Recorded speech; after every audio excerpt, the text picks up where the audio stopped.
Ce matin-là, j'ai compris qu'une porte fermée peut contenir toute une vie de mensonges. Je m'appelle Oriane de Vigny, j'ai 70 ans. Et ce que je vais vous raconter aujourd'hui, pendant des mois, j'ai cru que personne ne me croirait. Vous savez, on dit souvent que les maisons bourgeoises de Paris gardent leurs secrets derrière des façades immaculées. La mienne, avenue Foch, ne faisait pas exception. 4 étages, des moulures d'époque, un escalier en marbre qui résonnait sous les pas élégants de 3 générations. Mon arrière-grand-père l'avait acheté en 1912. Les murs avaient vu naître mes enfants. Ils avaient vu partir mon mari, emporté par un cancer foudroyant il y a 8 ans. Mais ils n'avaient jamais vu ce qui allait se passer un mardi de novembre. Charles venait déjeuner tous les mardis. Mon fils unique. 42 ans, célibataire, directeur financier dans une grande banque. Toujours impeccable dans ses costumes sombres, toujours ponctuel, toujours, légèrement distant. Mais c'était Charles. Depuis petit, il était comme ça, réservé, méthodique. Ce mardi-là, il est arrivé vers midi. J'avais préparé son plat préféré, un bœuf bourguignon que je laissais mijoter depuis l'aube. L'odeur emplissait la cuisine. J'avais mis la table avec la porcelaine de Limoges, celle que ma belle-mère m'avait offerte pour mon mariage. « Maman, il faut qu'on parle », a-t-il dit en retirant son manteau. Sa voix avait quelque chose d'étrange, quelque chose de trop calme. « Bien sûr, mon chéri, assieds-toi, le déjeuner est presque prêt. » Mais il n'a pas bougé.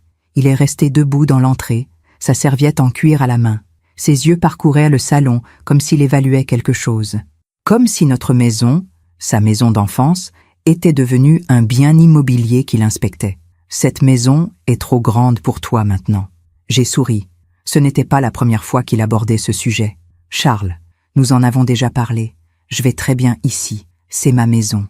C'est notre maison. » Il a posé sa serviette, lentement. « Justement, notre maison. Papa te l'a laissé en viager, maman. Tu te rappelles ? » Mon cœur s'est serré. Oui, je me rappelais. Mon mari, dans ces derniers jours, avait voulu que la maison reste dans la famille tout en me protégeant financièrement. Un viager occupé. Je pouvais y vivre jusqu'à ma mort. Et ensuite, elle reviendrait à Charles. Je sais, mon chéri, mais je ne comprends pas où tu veux en venir. J'ai rencontré quelqu'un. Ces mots auraient dû me remplir de joie. Mon fils, si seul depuis toujours, avait enfin trouvé quelqu'un. Mais quelque chose dans son ton, quelque chose dans la manière dont il a prononcé ces mots, m'a glacé. C'est merveilleux, Charles. Quand est-ce que je pourrai la rencontrer ? Bientôt, mais elle veut qu'on s'installe. Ensemble. Ici. Le silence qui a suivi était épais, lourd. J'entendais le tic-tac de l'horloge comptoise dans le couloir, celle qui appartenait à mon grand-père. Ici ? Mais, Charles, c'est ma maison. Légalement, maman, c'est aussi la mienne. Le viager me donne des droits. Et franchement, il a fait un geste vague vers le salon. Tu n'utilises que 2 pièces. Le reste est vide depuis des années. Mes jambes tremblaient. Je me suis appuyée contre le chambranle de la porte. Tu veux que je déménage ? Non. Il s'est avancé vers moi. Son visage était celui d'un étranger. Je veux qu'on cohabite, comme une famille moderne. Tu aurais ta chambre au 3e étage. Nous prendrions le 2e. C'est logique. Logique. Ce mot-là, je l'ai entendu comme un coup de couteau. Charles, écoute, on en reparlera après le déjeuner. J'ai apporté des papiers que j'aimerais que tu signes. Rien de contraignant, juste pour clarifier la situation. Des papiers. Il a sorti une chemise de sa serviette, des documents officiels. Je ne comprenais pas tous les termes juridiques, mais je voyais bien le titre en haut de la première page. Accord d'occupation et partage des espaces communs. Je ne peux pas signer ça maintenant, Charles. J'ai besoin de temps, de réfléchir, peut-être consulter quelqu'un. Son visage s'est durci. Quelqu'un ? Qui ? Un avocat ? Maman, tu n'as pas besoin d'avocat. Je suis ton fils. Je veux juste qu'on organise les choses correctement. Pour nous deux. Mais dans ses yeux, je ne voyais plus nous deux. Je ne voyais plus rien de ce que j'avais connu. Charles, s'il te plaît, mangeons d'abord. On parlera de tout ça calmement après. Il a regardé sa montre. D'accord, mais j'ai besoin de descendre quelque chose de la cave. Des cartons que papa y avait entreposés. Tu as toujours la clé de la despensa ? La despensa. C'était comme ça qu'on appelait cette petite pièce en sous-sol, un mot que mon mari avait rapporté d'un voyage en Espagne et qui était resté. Une ancienne cave à vin transformée en débarras. Fraîche, sombre, avec une seule ampoule au plafond et une porte en chêne massif. Oui, elle est dans le tiroir de la cuisine. Je suis allé la chercher. Mes mains tremblaient en ouvrant le tiroir. Une vieille clé en fer, lourde, presque médiévale. Tiens, merci maman. Tu peux m'aider? Il y a des cartons assez lourds. J'ai hésité. Mais c'était Charles, mon fils, mon enfant. Nous sommes descendus ensemble. Les marches en pierre étaient raides, glissantes. L'air sentait l'humidité et le renfermait. Charles a ouvert la porte de la despensa. L'ampoule clignotait faiblement. Entre. Les cartons sont au fond. Je suis entré. Et puis, la porte s'est refermée derrière moi. Le bruit du verrou qu'on tire. Le métal contre le bois. Charles? Pas de réponse.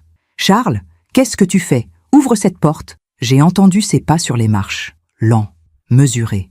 Comme s'il montait un escalier ordinaire un jour ordinaire. Charles?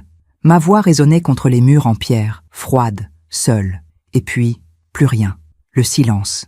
Un silence de cave, un silence de tombeau. Parfois, on fait confiance à ceux qui ne devraient jamais avoir notre clé. Et vous, avez-vous déjà été trahi par quelqu'un que vous aimiez plus que tout? Racontez-moi votre histoire dans les commentaires. J'aimerais vous lire. Dans le noir complet, on perd la notion du temps. On perd aussi, parfois, la notion de soi-même.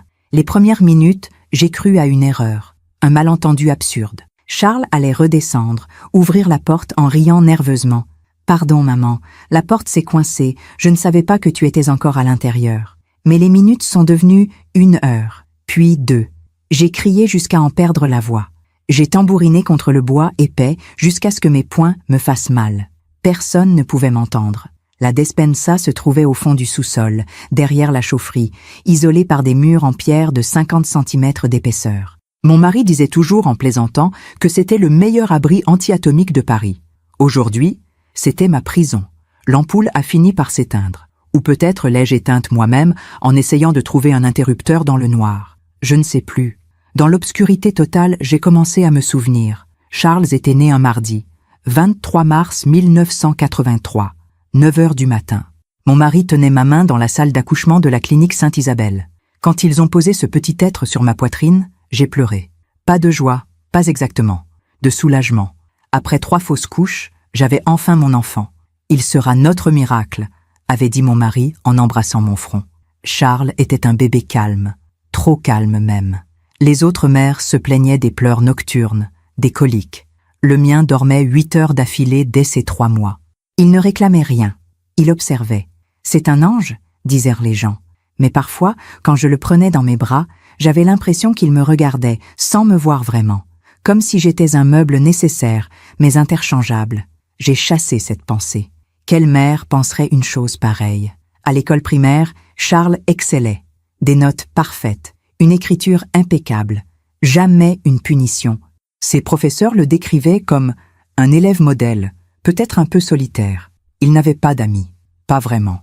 Il préfère ses livres, expliquai-je aux autres parents lors des goûters d'anniversaire où Charles restait dans un coin, feuilletant une encyclopédie. Mon mari n'était jamais inquiet. C'est un intellectuel. Les grands esprits sont souvent seuls. Mais moi, je voyais autre chose. Je voyais un enfant qui ne riait jamais vraiment, qui ne pleurait jamais non plus. Même quand il tombait de vélo et s'écorchait le genou, il se relevait sans un mot, sans une larme, et rangeait le vélo dans le garage comme si rien ne s'était passé. « Tu n'as pas mal, mon chéri ?»« Non, maman, ce n'est rien, ce n'est rien. » Cette phrase, je l'ai entendue des centaines de fois.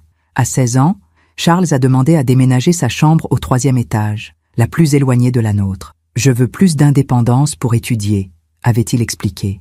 Mon mari avait trouvé ça normal. Il grandit, c'est sain. Mais cette chambre au 3e étage, je n'y suis presque jamais monté après ça. Charles fermait toujours sa porte à clé, même quand il n'y était pas. « Pourquoi tu fermes ta chambre, Charles ?»« Par habitude, maman. C'est mon espace privé. » Son espace privé.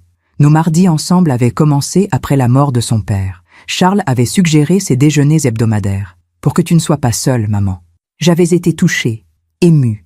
Mon fils prenait soin de moi.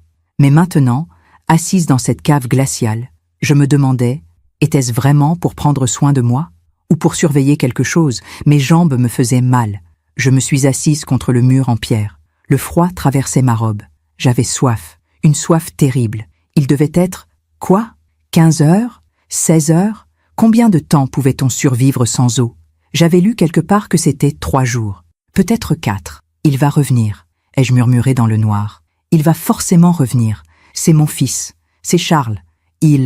Mais ma voix sonnait faux, même à mes propres oreilles, parce qu'au fond de moi, dans un endroit que je n'osais pas regarder, je savais. Je savais que Charles n'avait pas fermé cette porte par accident. Je savais que quand il avait sorti ses papiers de sa serviette, il avait déjà pris sa décision. Je savais que les cartons au fond de la despensa n'existaient pas. Il n'y avait rien au fond de cette pièce. Rien que de la poussière, quelques vieilles bouteilles vides, et moi. J'ai dû m'endormir, ou perdre conscience. Quand j'ai rouvert les yeux, il faisait toujours aussi noir. Peut-être était-ce la nuit maintenant, peut-être le jour suivant. J'entendais un bruit, faible, lointain, des voix. Mon cœur a bondi. « Au secours !» ai-je crié avec ce qui me restait de voix. « Je suis ici, en bas !» Mais les voix se sont éloignées. Plus tard, combien de temps? Impossible à dire, j'ai entendu la porte d'entrée claquer. Puis le silence. Charles était-il encore dans la maison? Où était-il parti? M'avait-il laissé ici pour combien de temps? Les larmes sont venues, chaudes sur mes joues glacées. J'ai pensé à mon mari, à ses derniers jours à l'hôpital, à la manière dont il tenait ma main, même quand la morphine l'emportait loin de moi. « Promets-moi de prendre soin de toi », avait-il murmuré. « Je te le promets. » Et surveille Charles, il n'est pas comme les autres, mais c'est notre fils. Il a besoin... Il n'avait jamais fini sa phrase. La morphine l'avait emporté. Et moi, idiote que j'étais, je n'avais jamais demandé ce qu'il voulait dire. Il n'est pas comme les autres. Dans cette cave, dans ce noir absolu, j'ai enfin compris. Mon mari le savait. Il avait toujours su. Et il avait essayé de me prévenir. Pendant que je raconte tout cela, je me demande d'où vous m'écoutez. Écrivez le nom de votre ville en commentaire. Le deuxième jour, du moins je crois que c'était le deuxième jour, j'ai commencé à avoir des hallucinations. Ou peut-être n'était-ce pas des hallucinations. Peut-être était-ce simplement la vérité qui remontait enfin à la surface, libérée par la soif, par la peur, par ce noir absolu qui vous force à regarder en face ce que vous avez passé toute une vie à ignorer. Je voyais des images, des moments, des détails que j'avais écartés, minimisés, enterrés sous des couches et des couches de déni maternel. Charles avait 11 ans quand notre voisine, Madame Beaumont, a sonné à notre porte un samedi après-midi. Elle tenait son chat dans les bras. Pompon, un persan blanc qu'elle adorait plus que tout au monde. « Oriane, je suis désolée de vous déranger, mais... » Elle hésitait, mal à l'aise. Pompon a été blessé. Le vétérinaire dit que quelqu'un lui a fait du mal. Volontairement. Mon sang s'était glacé. Volontairement? Mais qui? Je ne sais pas. Mais c'est arrivé dans votre jardin. J'ai retrouvé Pompon près de votre serre. Il avait une patte cassée. Le vétérinaire dit que ce n'est pas une chute. C'est... Elle n'avait pas osé finir. J'étais montée voir Charles. Il était dans sa chambre, assis à son bureau, faisant ses devoirs de mathématiques avec une concentration parfaite. « Charles, tu as vu quelque chose dans le jardin aujourd'hui? Le chat de Madame Beaumont a été blessé. » Il avait levé les yeux. Pas un battement de cils. « Non, maman, je n'ai rien vu. Tu es sûre? Tu étais dans le jardin ce matin. » J'étais dans la serre. Je regardais tes orchidées. Je n'ai rien remarqué d'anormal. Sa voix était calme, trop calme. « D'accord, mon chéri, merci. » En redescendant, j'avais croisé mon mari dans le couloir. « Alors? » Il dit qu'il n'a rien vu. Mon mari avait froncé les sourcils. « Tu le crois? » J'avais regardé mon mari avec stupéfaction. « Bien sûr que je le crois. C'est notre fils. Tu penses vraiment que Charles serait capable de... » « Non, non, bien sûr que non. » Mais il avait dit ces mots trop vite, comme s'il voulait se convaincre lui-même. 2 semaines plus tard, Madame Beaumont avait déménagé. Elle ne nous avait jamais reparlé. Dans le noir de la cave, j'ai ri. Un rire sec, amer, qui m'a fait mal à la gorge desséchée. Combien de fois avais-je détourné le regard? Combien de fois avais-je choisi de ne pas voir? Il y avait eu aussi cette histoire au lycée. Charles avait 17 ans. Son professeur d'histoire, Monsieur Lefebvre, avait demandé à nous voir, mon mari et moi. Je voulais vous parler de Charles. Il y a un problème avec ses notes? Non, justement. Charles a toujours 20 sur 20. C'est autre chose. Monsieur Lefebvre avait sorti une copie de dissertation, l'écriture de Charles, parfaite comme toujours. Lisez ce passage, s'il vous plaît. C'était une dissertation sur la Révolution française. Charles y décrivait avec une précision chirurgicale les exécutions de la Terreur. Les détails étaient troublants. La manière dont la lame tombait, le temps exact que mettait une tête à cesser de penser après avoir été séparée du corps, les spasmes musculaires. « C'est très... documenté », avait dit mon mari, visiblement mal à l'aise. « C'est surtout très détaché. Monsieur de Vigny, votre fils décrit des êtres humains décapités comme s'il parlait de mécanismes. Il n'y a aucune émotion, aucune humanité dans son écriture. Et ce qui m'inquiète le plus, il avait tourné la page. C'est cette conclusion. J'avais lu. La violence organisée et méthodique est plus efficace que la violence émotionnelle. Robespierre l'avait compris. L'élimination systématique des obstacles est une forme de rationalité supérieure. Je ne comprends pas, avais-je balbutié. C'est une dissertation d'histoire. Il analyse des faits historiques. Madame de Vigny, je suis professeur depuis 30 ans. Je sais faire la différence entre une analyse historique et autre chose. Votre fils ne juge pas la terreur. Il l'admire. Mon mari était intervenu, la voix sèche. Vous accusez notre fils de quoi exactement? D'avoir une pensée critique? D'être intelligent? Je ne l'accuse de rien. Je vous alerte, c'est tout. Nous étions rentrés en silence. Le soir, j'avais frappé à la porte de Charles. Charles, ton professeur d'histoire voulait nous parler de ta dissertation. Oui, je sais. Il ne comprend pas l'analyse objective. Charles, tu ne penses pas vraiment que la violence est rationnelle? Il m'avait regardé.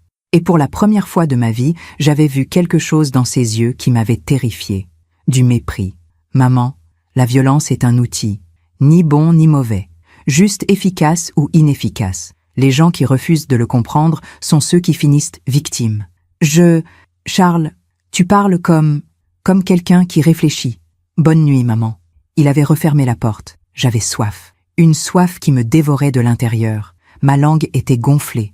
Mes lèvres craquelaient. Je ne savais plus si c'était le jour ou la nuit. Depuis combien de temps étais-je ici? 48 heures, 60, 72. Je me suis traînée jusqu'à un coin de la pièce. Mes doigts ont trouvé quelque chose de froid. Du métal. Une vieille bouteille. Vide. J'ai pleuré. Des larmes que je ne pouvais pas me permettre de perdre. De l'eau que mon corps ne pouvait pas gaspiller. Après le lycée, Charles était entré à HEC. Mon mari était si fier. Notre fils fera de grandes choses. Charles avait obtenu son diplôme avec les félicitations du jury. Il avait été recruté immédiatement par la Société Générale, ensuite Crédit Suisse, puis BNP Paribas. Il grimpait les échelons avec une facilité déconcertante. « Comment tu fais, Charles ?» lui avais-je demandé un mardi, lors d'un de nos déjeuners. « Je fais quoi pour réussir comme ça ?» Il avait souri, un sourire qui ne montait pas jusqu'à ses yeux. « Je comprends ce que les gens veulent, et je le leur donne. Ou je leur fais croire que je le leur donne. C'est la même chose, au fond. Tu es heureux dans ton travail? Heureux? Il avait répété le mot comme s'il était étranger. Je suis efficace, c'est suffisant. Efficace, rationnel, systématique. Des mots que Charles utilisait tout le temps. Des mots qui ne laissaient aucune place à l'amour. Il y avait eu cette femme, Sandrine. Charles l'avait rencontrée lors d'un séminaire à Londres. Il me l'avait présentée un dimanche. Elle était adorable, douce, souriante, attentionnée. « Maman, je crois que c'est sérieux, » avait-il dit. J'avais pleuré de joie. Enfin mon fils allait connaître l'amour. Enfin il allait s'ouvrir à quelqu'un. Ils étaient restés ensemble 6 mois.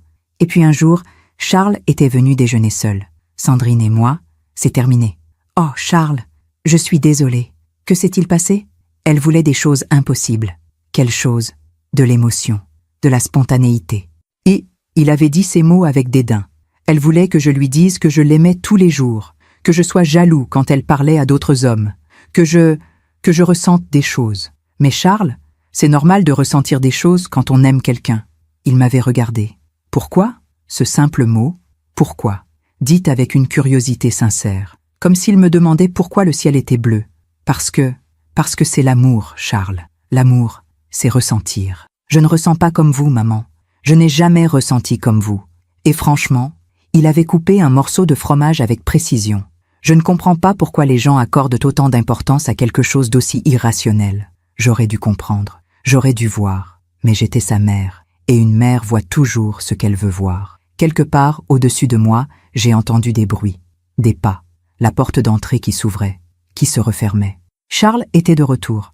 J'ai voulu crier, mais ma gorge ne produisait plus qu'un râle pathétique. J'ai entendu sa voix. Il parlait à quelqu'un. Oui, elle est partie rendre visite à une amie en Bretagne. Non, je ne sais pas exactement quand elle rentrera. Vous savez comment sont les vieilles dames. Elles perdent la notion du temps. Il mentait. Il mentait aux voisins avec le même ton calme, rationnel, efficace qu'il utilisait pour tout. Si vous avez besoin de la contacter, je peux lui transmettre un message. Je viens vérifier la maison tous les jours. Vérifier la maison. Pas vérifier sa mère enfermée dans une cave sans eau. Vérifier la maison. Comme on vérifie un investissement. Les voix se sont éloignées. La porte s'est refermée. Le silence est revenu. Et avec lui, une clarté terrible. Charles n'allait pas me libérer. Charles attendait. Attendait que la nature suive son cours. Attendait que le problème se résolve tout seul. De manière rationnelle, efficace, systématique. Mes doigts ont trouvé quelque chose dans ma poche. La clé. La vieille clé en fer de la despensa. Je l'avais gardée, mais elle ne servait à rien. Elle ouvrait de l'extérieur, pas de l'intérieur. J'ai serré cette clé dans ma main jusqu'à ce que le métal s'enfonce dans ma paume. Et j'ai prié. Prié pour que quelqu'un, quelque part, remarque que je n'étais pas partie en Bretagne. Prié pour qu'il reste, dans ce monde rationnel et froid, un peu de cette humanité que mon fils n'avait jamais connue. Je ne sais plus à quel moment j'ai cessé d'être Oriane de Vigny pour devenir simplement un corps qui souffre. La soif n'est pas comme la faim. La faim, on peut l'ignorer pendant des jours. Elle gronde, elle tire, mais elle reste en arrière-plan. La soif, elle, occupe tout l'espace. Elle devient vous.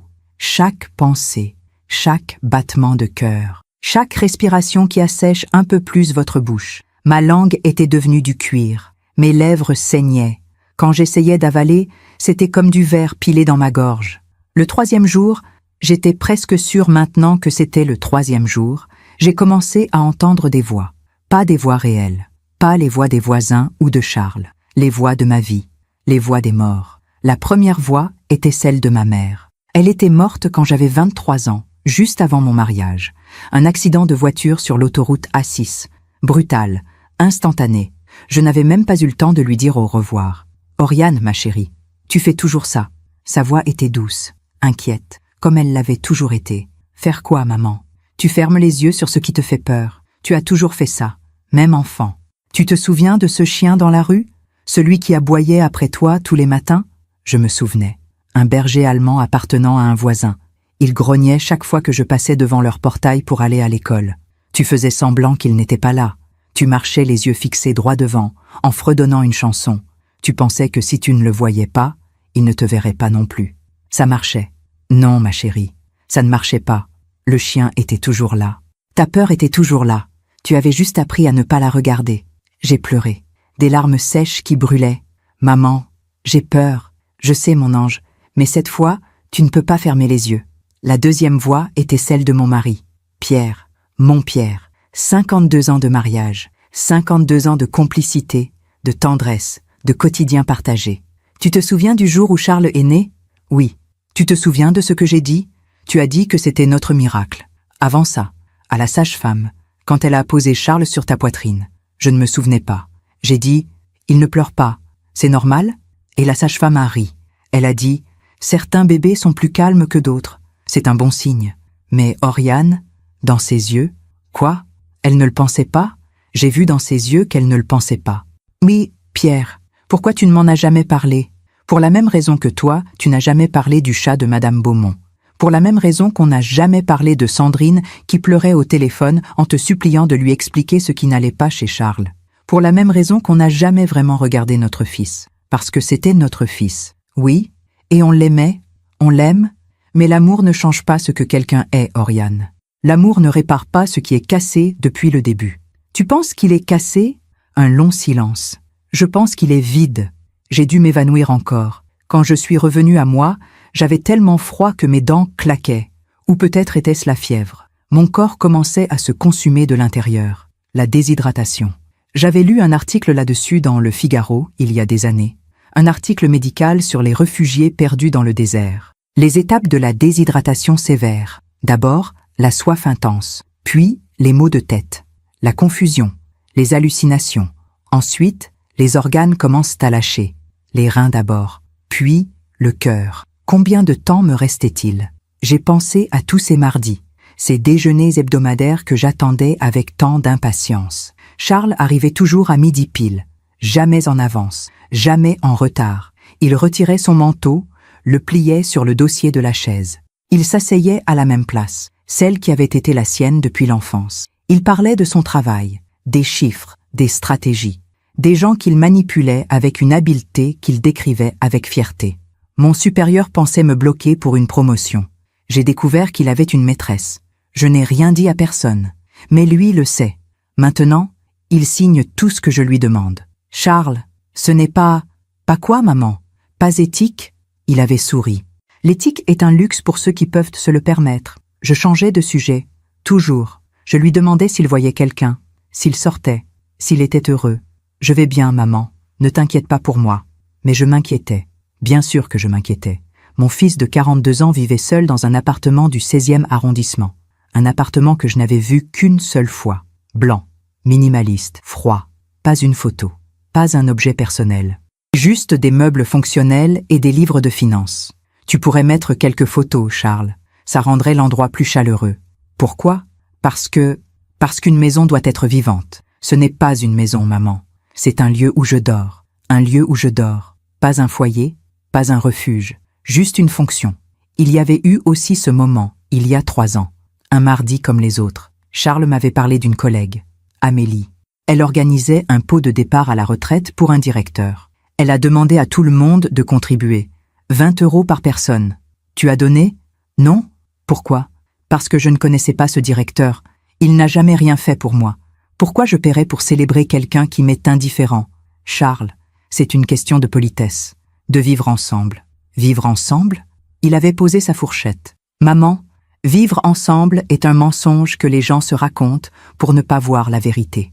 Quelle vérité? Que chacun est seul. Que les relations sont des transactions.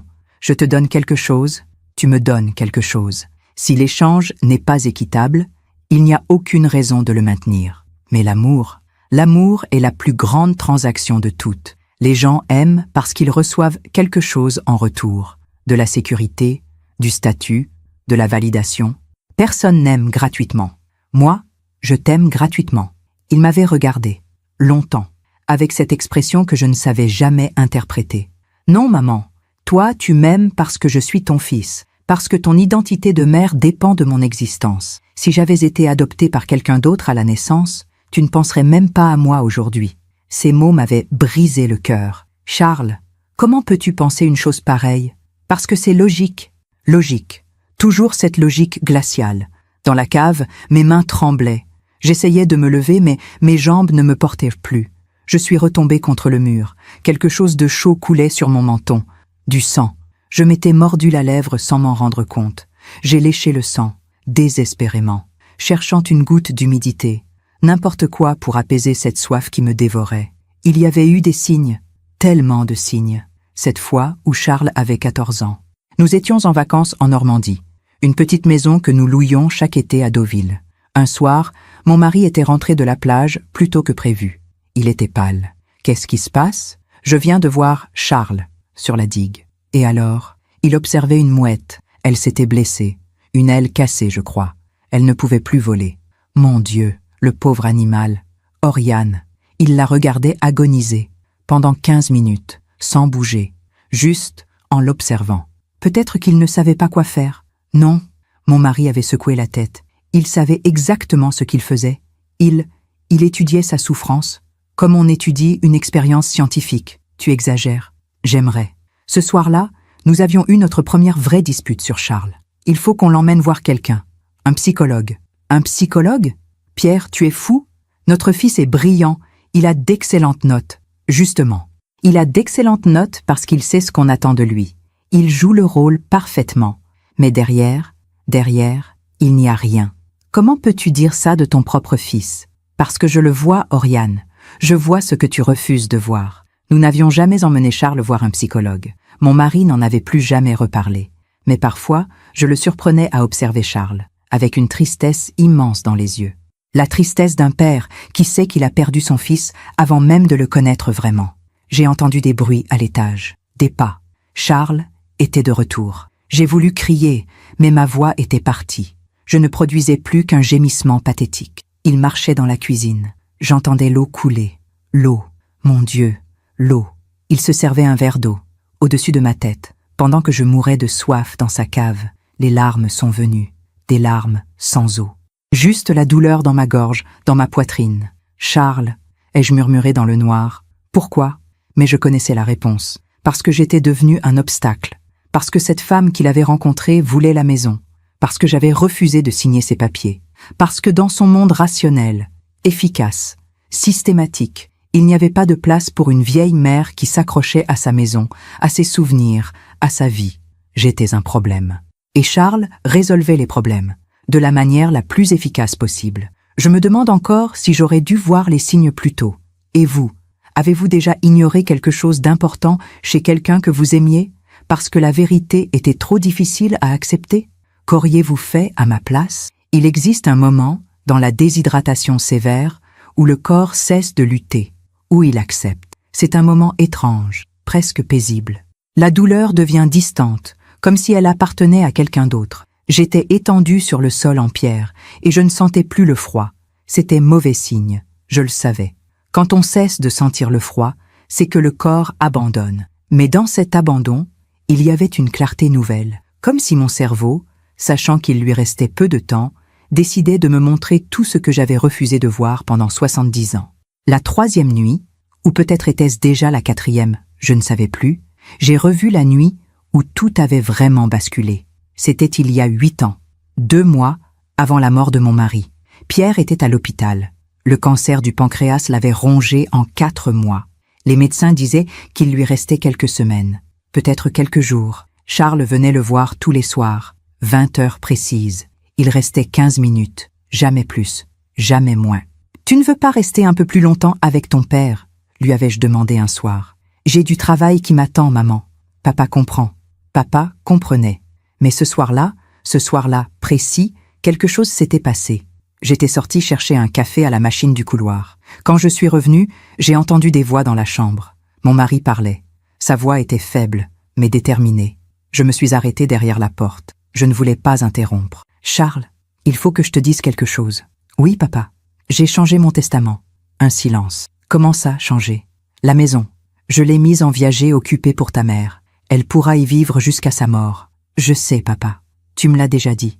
Ce que je ne t'ai pas dit, c'est que j'ai ajouté une clause. Si ta mère décède de mort non naturelle dans les 10 ans qui suivent mon décès, la maison ne te revient pas. Elle ira à une fondation. » Mon sang s'était glacé. Pourquoi mon mari mettait-il une clause pareille? « Papa, qu'est-ce que tu insinues ?» La voix de Charles était parfaitement calme. Trop calme. « Je n'insinue rien. Je protège ta mère. » La protéger de qui? De toi. Le silence qui a suivi était assourdissant. « Tu penses que je ferais du mal à maman? Non. Je pense que tu ferais ce qui te semble rationnel. Et je veux m'assurer que ta mère reste en vie dans ton équation rationnelle. Papa, tu es sous morphine. Tu dis des choses absurdes. Charles. » Mon mari toussait. « Je t'ai observé toute ta vie. Je sais ce que tu es.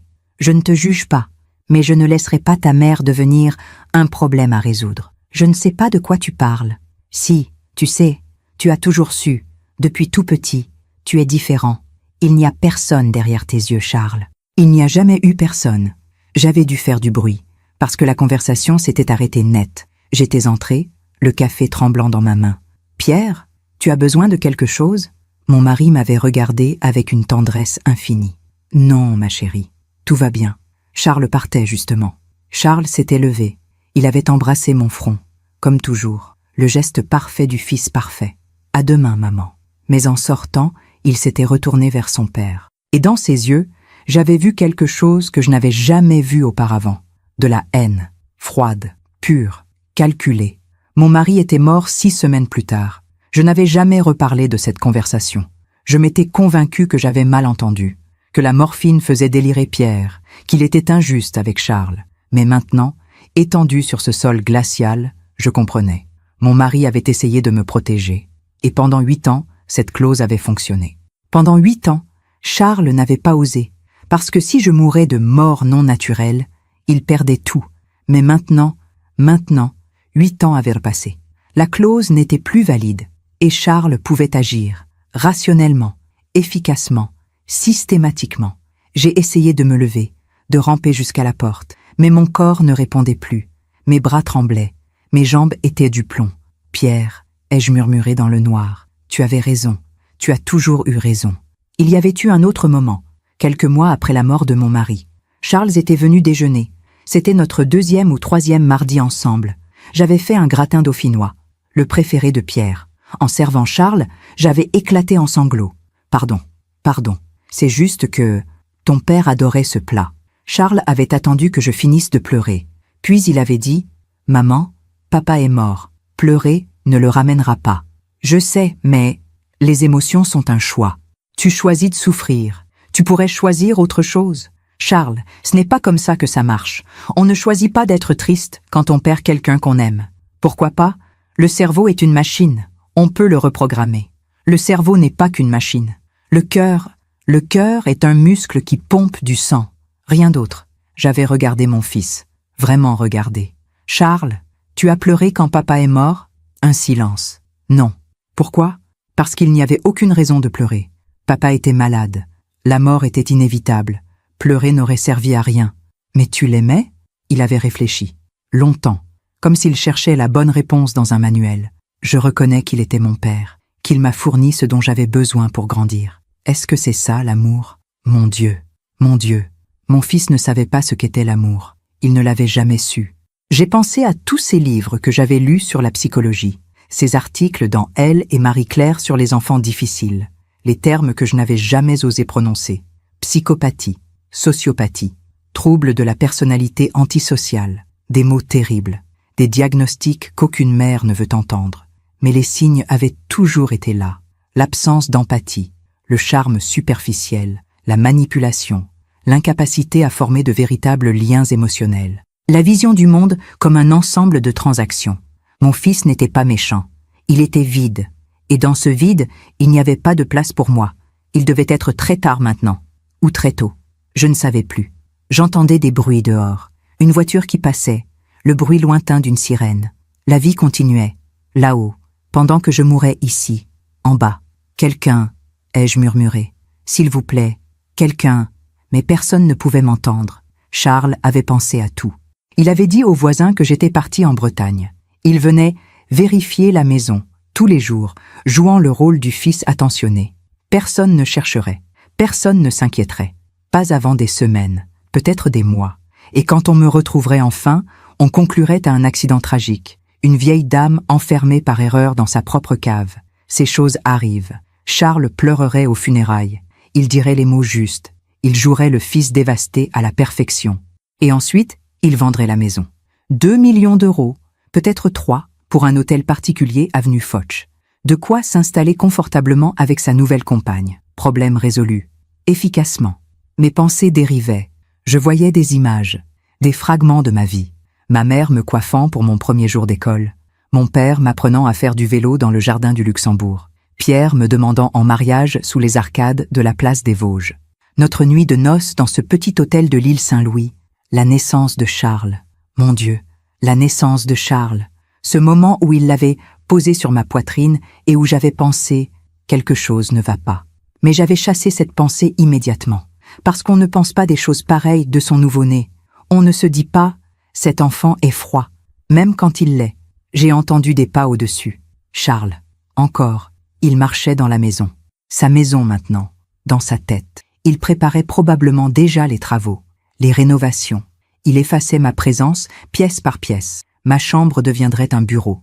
Le salon serait repeint, blanc, minimaliste, comme son appartement. Les photos de famille seraient jetées. La porcelaine de Limoges donnée à Emmaüs. Les meubles de mon arrière-grand-père vendus à Drouot. Tout ce qui racontait notre histoire serait effacé. Parce que pour Charles, l'histoire n'avait aucune valeur. Seul le présent comptait. Seule l'efficacité comptait. Il y avait eu ce dîner, il y a 2 ans. Un dîner de Noël. J'avais invité Charles. J'avais cuisiné pendant 2 jours. Foie gras, chapon au marron, bûche glacée. Il était arrivé avec 1 heure de retard. Pardon, maman. Réunion qui s'est prolongée.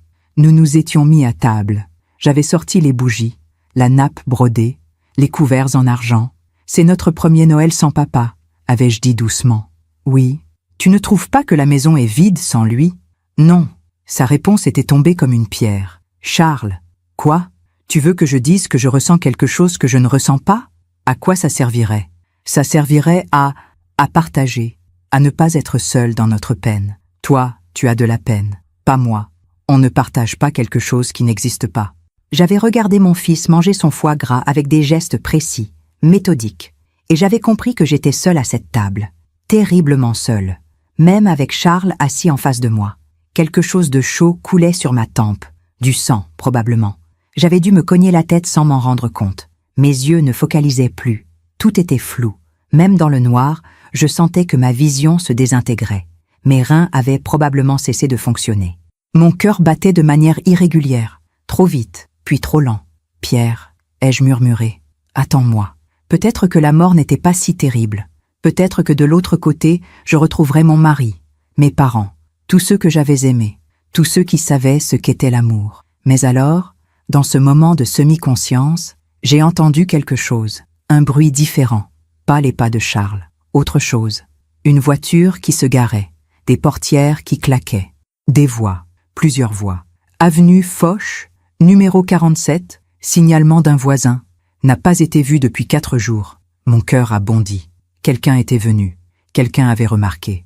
J'ai essayé de crier, mais seul un gémissement pathétique est sorti de ma gorge. Des coups à la porte, forts, insistants. « Police, ouvrez !» La police. Mon Dieu, la police était là. J'ai entendu Charles ouvrir. Sa voix, calme, posée, légèrement surprise. « Messieurs, je peux vous aider ? Charles de Vigny ? Oui, c'est moi. Où est votre mère ? Ma mère ? Elle est en voyage, en Bretagne, chez une amie. Quel est le nom de cette amie ? Un silence, imperceptible. Mais j'ai senti l'hésitation. Je ne me souviens plus exactement. Une amie d'enfance. Elle ne se voyait plus depuis longtemps. Monsieur de Vigny, un de vos voisins nous a signalé qu'il n'avait pas vu votre mère depuis plusieurs jours. Il dit que c'est inhabituel, que Madame de Vigny sortait tous les matins acheter son pain. C'est vrai, mais elle m'a dit qu'elle avait besoin de s'évader un peu. Depuis la mort de mon père, nous aimerions vérifier qu'elle va bien. Vous avez son numéro de téléphone ? Bien sûr, mais elle a du mal avec son portable. Elle oublie souvent de le recharger. J'ai entendu des pas. Plusieurs personnes entraient dans la maison. Vous permettez qu'on jette un œil ? Je ne comprends pas. Vous avez un mandat ? Nous n'en avons pas besoin si vous nous autorisez l'accès. Vous refusez ? Un autre silence. Charles calculait, pesait les options, mesurait les risques. Non, bien sûr que non. Allez-y, mais vous perdez votre temps. Ma mère n'est pas ici. Des pas dans l'escalier, dans les chambres, dans le salon. Il y a une cave ? Mon cœur a explosé. Oui, mais il n'y a rien en bas, juste des cartons.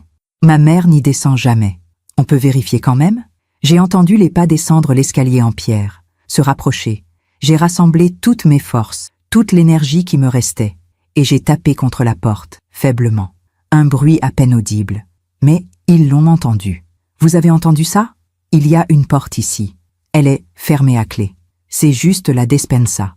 Un vieux débarras. Personne n'y va jamais. Ouvrez-la. Je n'ai pas la clé sur moi. Enfoncez-la. Le bruit du bois qui cède. C'est un son que je n'oublierai jamais. Le craquement sec de la porte en chaîne sous les coups d'épaule d'un policier. Une fois, 2 fois, 3 fois. Et puis la lumière. Une lumière aveuglante après 3 jours de noir absolu. J'ai fermé les yeux, incapable de supporter cette agression soudaine.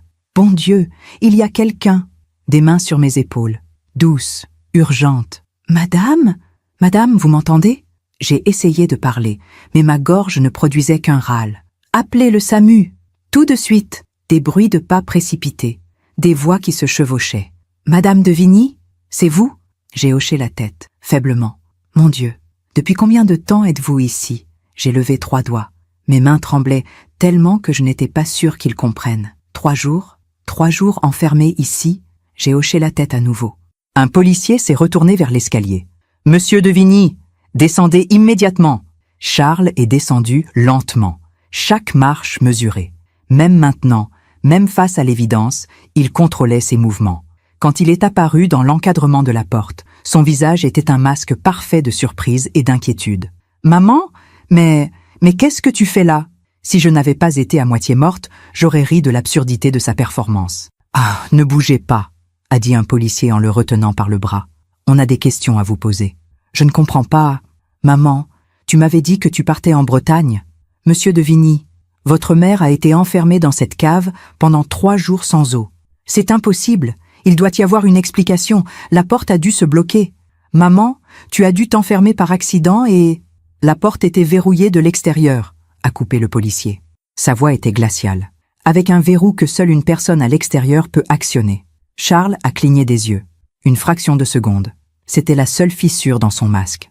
Mais qui aurait fait une chose pareille? Un autre policier s'est avancé, plus âgé, des cheveux gris, des yeux qui avaient tout vu. Les ambulanciers arrivent. On reprendra cette conversation au commissariat. Au commissariat? Mais pourquoi? Je suis victime, moi aussi.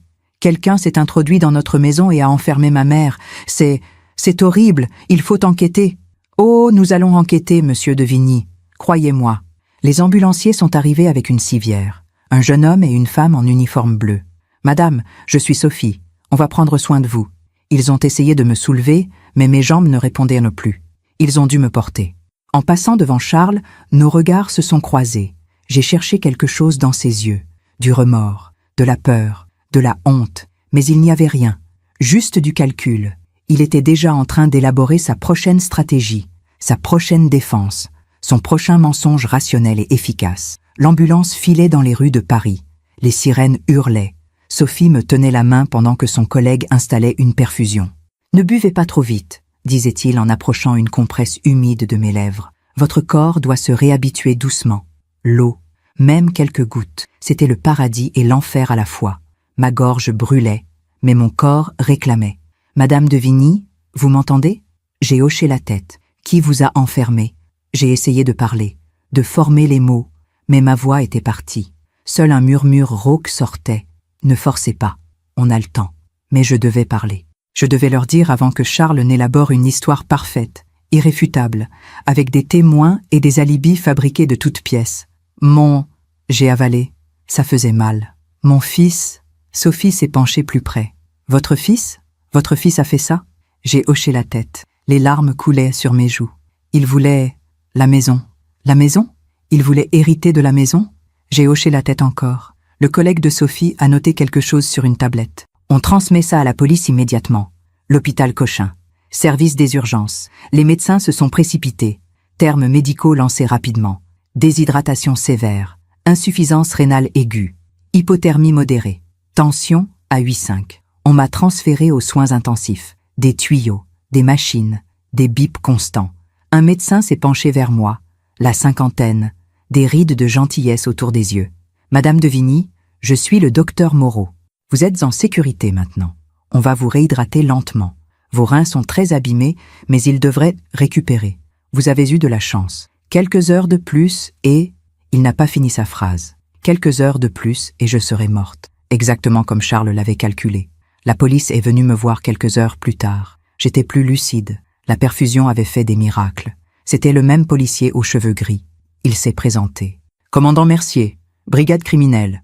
Je sais que vous êtes fatiguée, Madame de Vigny, mais j'aurais besoin que vous me racontiez exactement ce qui s'est passé. » J'ai parlé. Ma voix était encore faible, cassée, mais les mots sortaient. Je lui ai tout raconté. Le déjeuner du mardi, les papiers que Charles voulait me faire signer, la descente à la cave, la porte qui se referme, les 3 jours dans le noir. Mercier prenait des notes. « Votre fils est venu vérifier la maison pendant ces 3 jours? » Oui, je l'entendais marcher au-dessus de moi. Il savait que vous étiez là. Bien sûr qu'il savait. C'est lui qui m'a enfermé. Il dit que vous lui aviez annoncé partir en Bretagne, qu'il pensait que la maison était vide. C'est un mensonge. Il dit que quelqu'un d'autre a dû s'introduire dans la maison et vous enfermer, que lui-même est une victime. J'ai fermé les yeux, évidemment. Bien sûr que Charles dirait ça. Commandant, mon fils a attendu 8 ans pour faire ça. 8 ans?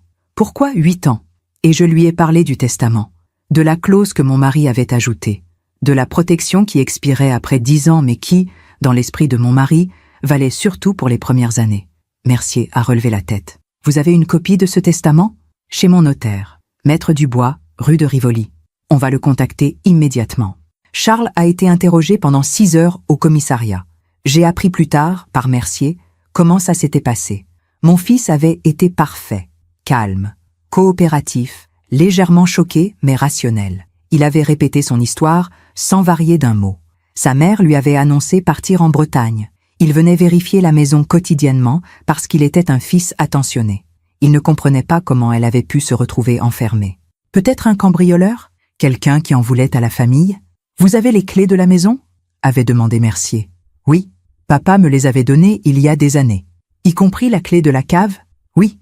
Où sont ces clés en ce moment? Dans ma poche. On peut les voir? Charles avait sorti son trousseau. Mercier les avait examinées.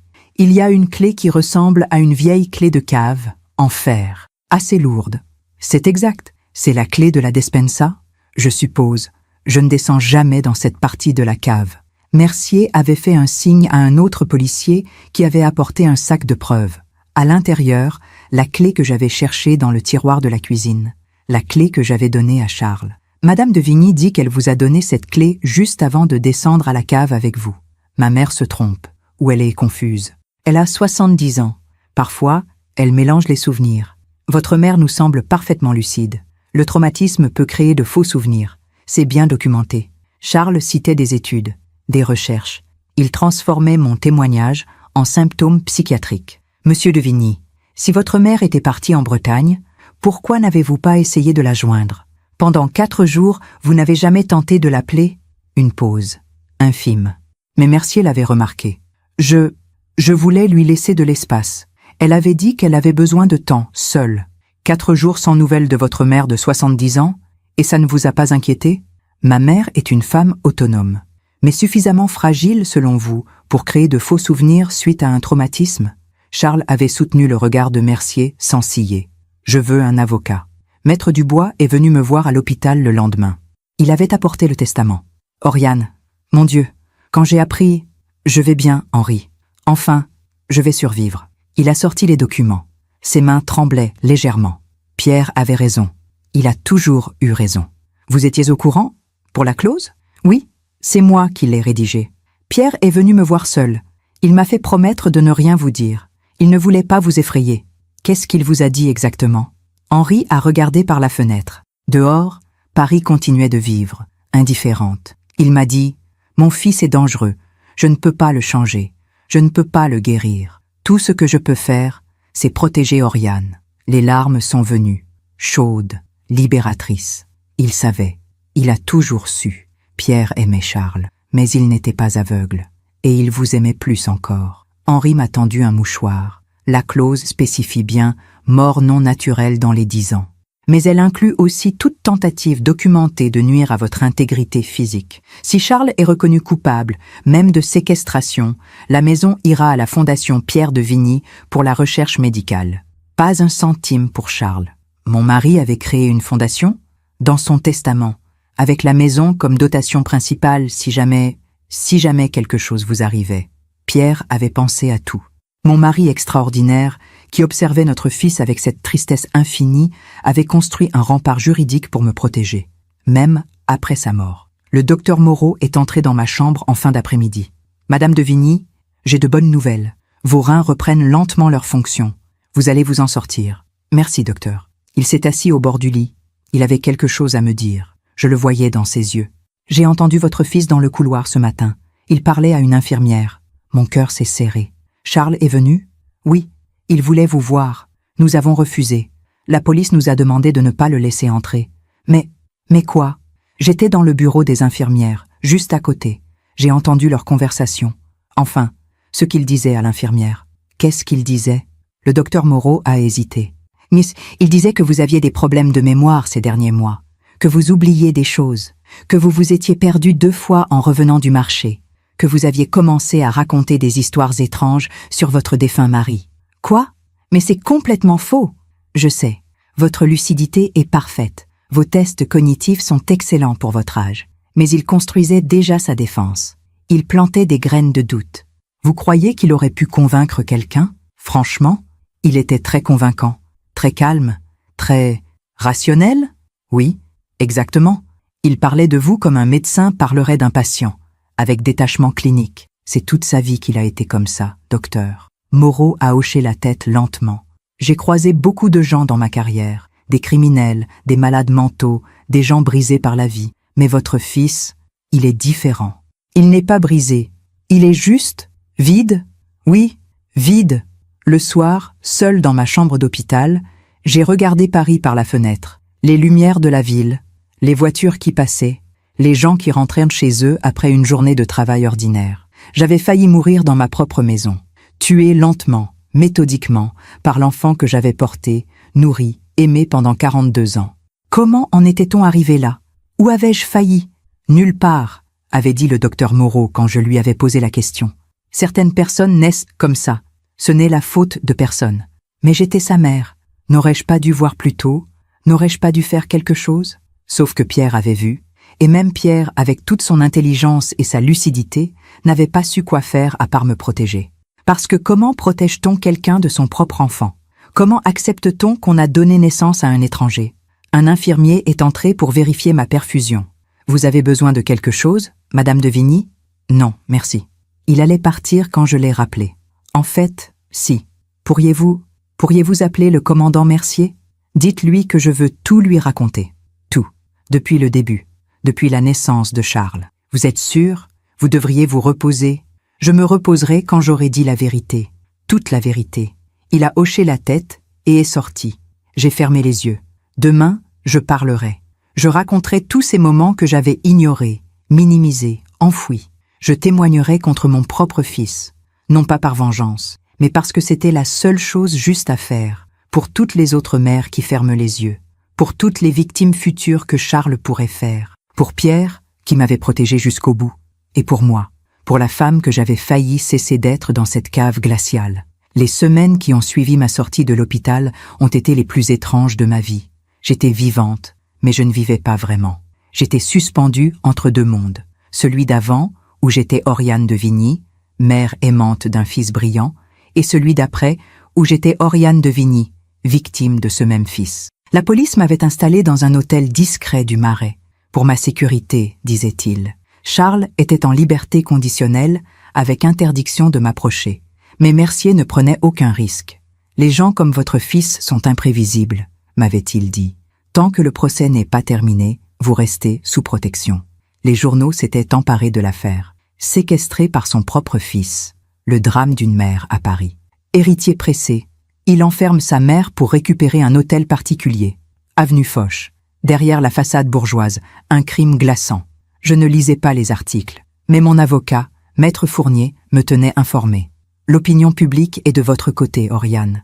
Charles est dépeint comme un monstre. Il n'est pas un monstre, avais-je répondu doucement. C'est pire que ça. Les monstres ont des émotions. Lui n'en a pas.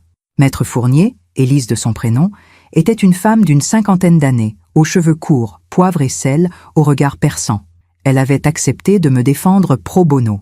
Votre histoire m'a bouleversée, m'avait-elle confié lors de notre première rencontre. J'ai moi-même un fils. Je n'arrive pas à imaginer... Elle n'avait pas fini sa phrase. Personne ne finissait jamais ses phrases quand il s'agissait de Charles. L'instruction avait été rapide. Charles avait fini par être mis en examen pour séquestration, mise en danger de la vie d'autrui et tentative d'homicide avec préméditation. Tentative d'homicide. Ces mots résonnaient étrangement dans ma tête. Mon fils avait essayé de me tuer. Lentement, méthodiquement, rationnellement. Les preuves s'accumulaient. Les voisins témoignaient. Monsieur Arnaud, du numéro 45, avait vu Charles entrer et sortir de la maison tous les jours pendant ma séquestration. Il avait l'air parfaitement normal, avait-il dit à la police. Il m'a même salué une fois. Il m'a dit que sa mère était en voyage. Madame Chen, du numéro 49, avait trouvé étrange que je parte sans la prévenir. Madame de Vigny me disait toujours quand elle s'absentait. Elle me demandait d'arroser ses orchidées. Cette fois, rien. J'ai trouvé ça bizarre. C'est pour ça que j'ai appelé la police. C'était Madame Chen qui m'avait sauvée. Cette petite dame de 82 ans, mon aînée, qui remarquait les détails que personne d'autre ne voyait. Je lui avais rendu visite une semaine après ma sortie d'hôpital. Elle m'avait servi du thé dans sa cuisine lumineuse. Je savais que quelque chose n'allait pas, m'avait-elle dit de sa voix douce. Votre fils, il n'a jamais eu l'air de vraiment vous voir, même quand il vous regardait. Vous aviez remarqué? Oh oui, depuis des années, la façon dont il parlait de vous. Ma mère ceci, ma mère cela, mais jamais maman. Toujours ma mère, comme on dirait ma voiture ou ma maison. J'avais pleuré dans sa cuisine, et elle avait tenu ma main, cette main fripée mais forte, pendant que je laissais sortir toute la douleur accumulée pendant 70 ans. Le procès avait été fixé pour fin mars, 3 mois après mon enlèvement, 3 mois pendant lesquels j'avais dû apprendre à vivre avec l'idée que mon fils était un criminel. Que l'enfant que j'avais porté 9 mois dans mon ventre avait consciemment décidé de me laisser mourir de soif dans une cave. J'avais vu un psychiatre, le docteur Laurent, recommandé par Mercier. Vous souffrez de stress post-traumatique, m'avait-il expliqué. C'est normal, vous avez vécu quelque chose d'extrêmement violent. Je ne dors presque plus. Les cauchemars? Non, pas exactement. C'est juste que, chaque fois que je ferme les yeux, je suis de nouveau dans cette cave. Dans le noir, ça va s'atténuer avec le temps. Mais il faut en parler. Il faut verbaliser. Alors j'avais parlé. Pendant des heures, des séances entières où je racontais Charles, son enfance, son adolescence, tous ces moments où j'aurais dû voir. Vous ne pouviez pas savoir, me répétait le docteur Laurent. Les psychopathes sont des experts en manipulation. Ils apprennent très jeunes à imiter les émotions, à jouer le rôle qu'on attend d'eux. Psychopathe, c'est le mot officiel? Techniquement, on parle de troubles de la personnalité antisociale. Mais oui, dans le langage courant, votre fils présente tous les critères. On peut les soigner? Un long silence. Non, on peut leur apprendre à mieux gérer certains comportements. Mais on ne peut pas leur donner ce qui leur manque fondamentalement. L'empathie. Février avait été particulièrement froid. Je marchais beaucoup dans Paris.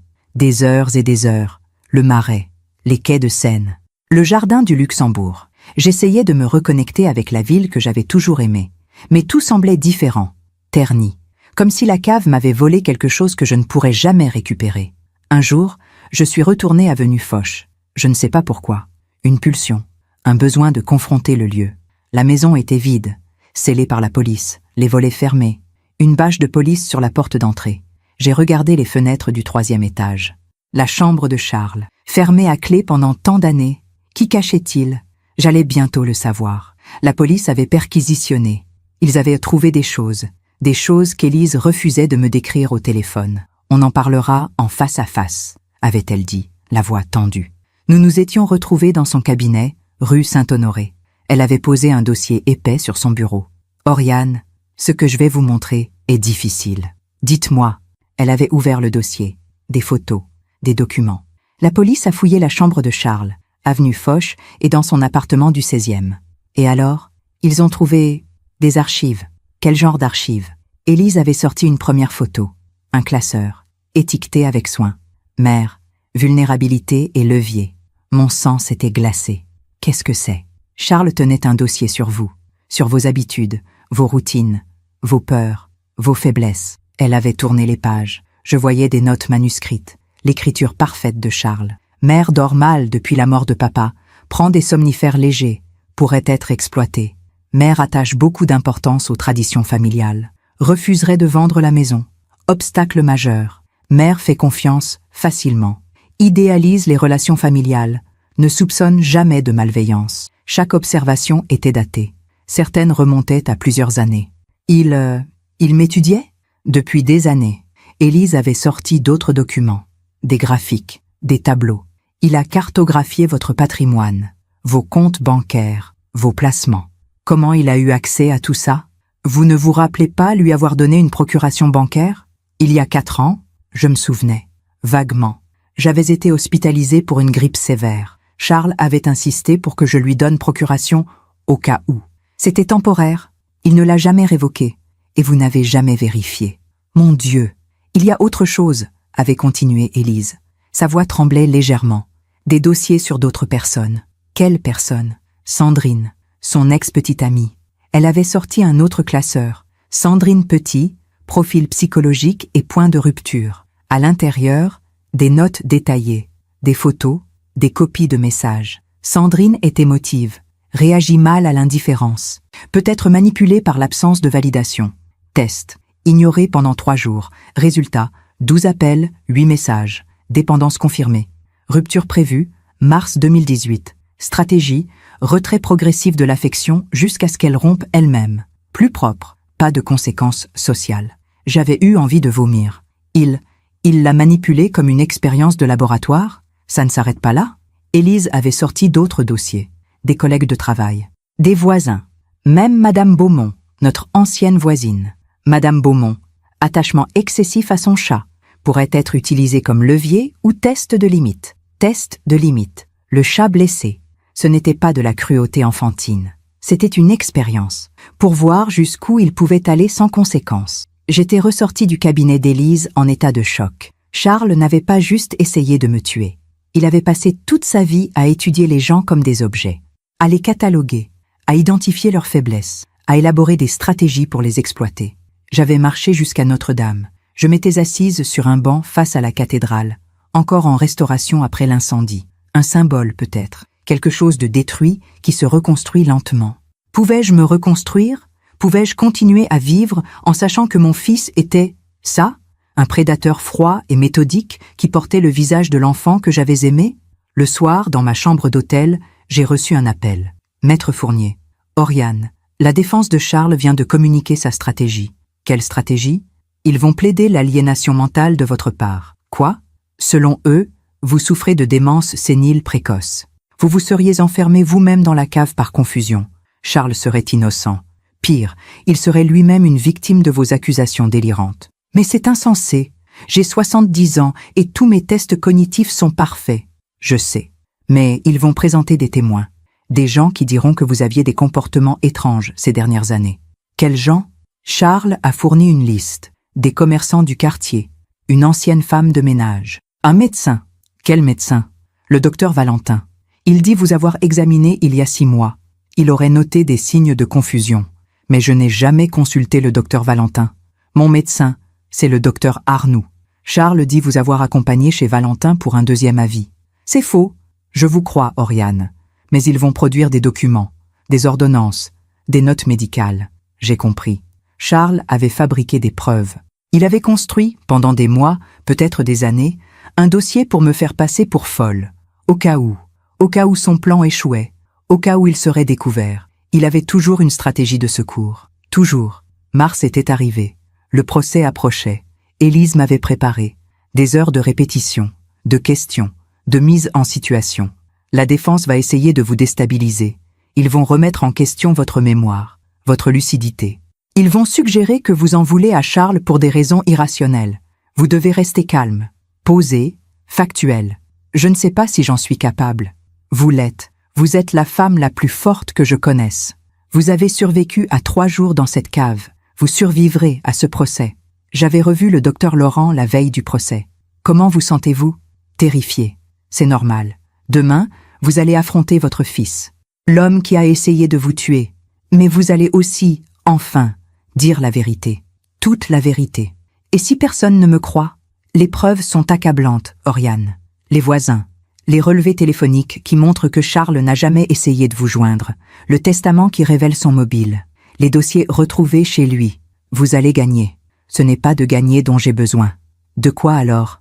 De comprendre. De comprendre comment j'ai pu donner naissance à ça. Le docteur Laurent m'avait regardé avec une infinie compassion. Vous n'avez pas donné naissance à ça. Vous avez donné naissance à un enfant. Ce que cet enfant est devenu, ce n'est pas votre faute. Alors la faute de qui? De personne. Ou de la nature. Ou de quelque chose dans son cerveau que nous ne comprenons pas encore. Mais pas de vous. Le soir, j'ai ouvert un vieux carton que j'avais récupéré de la maison. Des photos de famille. Charles bébé. Joufflu. Les yeux grands ouverts. Charles enfant. Sage dans son uniforme d'école. Charles adolescent. Beau. Distant. Charles adulte. Impeccable. Vide. J'ai regardé ces photos pendant des heures, cherchant un signe, une trace, un moment où j'aurais pu changer quelque chose. Mais il n'y en avait pas. Ou peut-être qu'il y en avait des centaines et que je les avais tous manqués.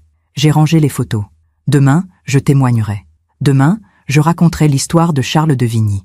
Non pas l'histoire qu'il voulait qu'on raconte, mais la vraie, celle d'un enfant né sans empathie dans un monde qui exigeait de l'amour, et d'une mère qui avait mis 70 ans à accepter que l'amour ne pouvait pas tout guérir. Le palais de justice de Paris est un bâtiment qui impose le respect. Ses hautes colonnes, ses plafonds voûtés, ses couloirs résonnants où des siècles d'histoire judiciaire semblent murmurer aux murs. J'y suis entré le 22 mars, accompagné d'Élise et du commandant Mercier. Il y avait des journalistes partout, des caméras, des flashs. Madame de Vigny, un mot pour France 2. Comment vous sentez-vous à l'idée de confronter votre fils? Pensez-vous qu'il sera condamné? Élise me protégeait de son corps, écartant les micros tendus. Laissez-la passer. Elle n'a rien à déclarer. Nous avons franchi les contrôles de sécurité, monté les escaliers de marbre, traversé des couloirs interminables. Et puis, la salle d'audience, salle numéro 7, 2e étage. C'était une pièce imposante, des boiseries sombres, des bancs en chêne, Une estrade où siégeaient 3 juges, la présidente, Madame Leroux, encadrée de 2 assesseurs. Les bancs du public étaient pleins. Des curieux, des journalistes autorisés, quelques visages que je reconnaissais. Madame Chen, Monsieur Arnaud, Maître Dubois et Charles. Il était assis au banc des accusés, flanqué de ses 2 avocats, Maître Beaumont et Maître Girard, les meilleurs pénalistes de Paris, les plus chers aussi. Où avait-il trouvé l'argent? J'ai appris plus tard qu'il avait hypothéqué son appartement, tout misé sur ce procès, parce que s'il gagnait, il récupérait la maison. 3 millions d'euros, de quoi rembourser 100 fois ses dettes. Il portait un costume sombre, une cravate discrète, ses cheveux étaient parfaitement coiffés, son visage impassible. Quand je suis entré, il a tourné la tête vers moi. Nos regards se sont croisés. J'ai cherché quelque chose, n'importe quoi, du remords, de la peur, de la colère même. Mais il n'y avait rien, juste cette neutralité glaciale que je connaissais si bien. Il m'a regardé comme on regarde un témoin dans un procès, pas comme on regarde sa mère. La présidente Leroux a ouvert la session à 9 heures précises.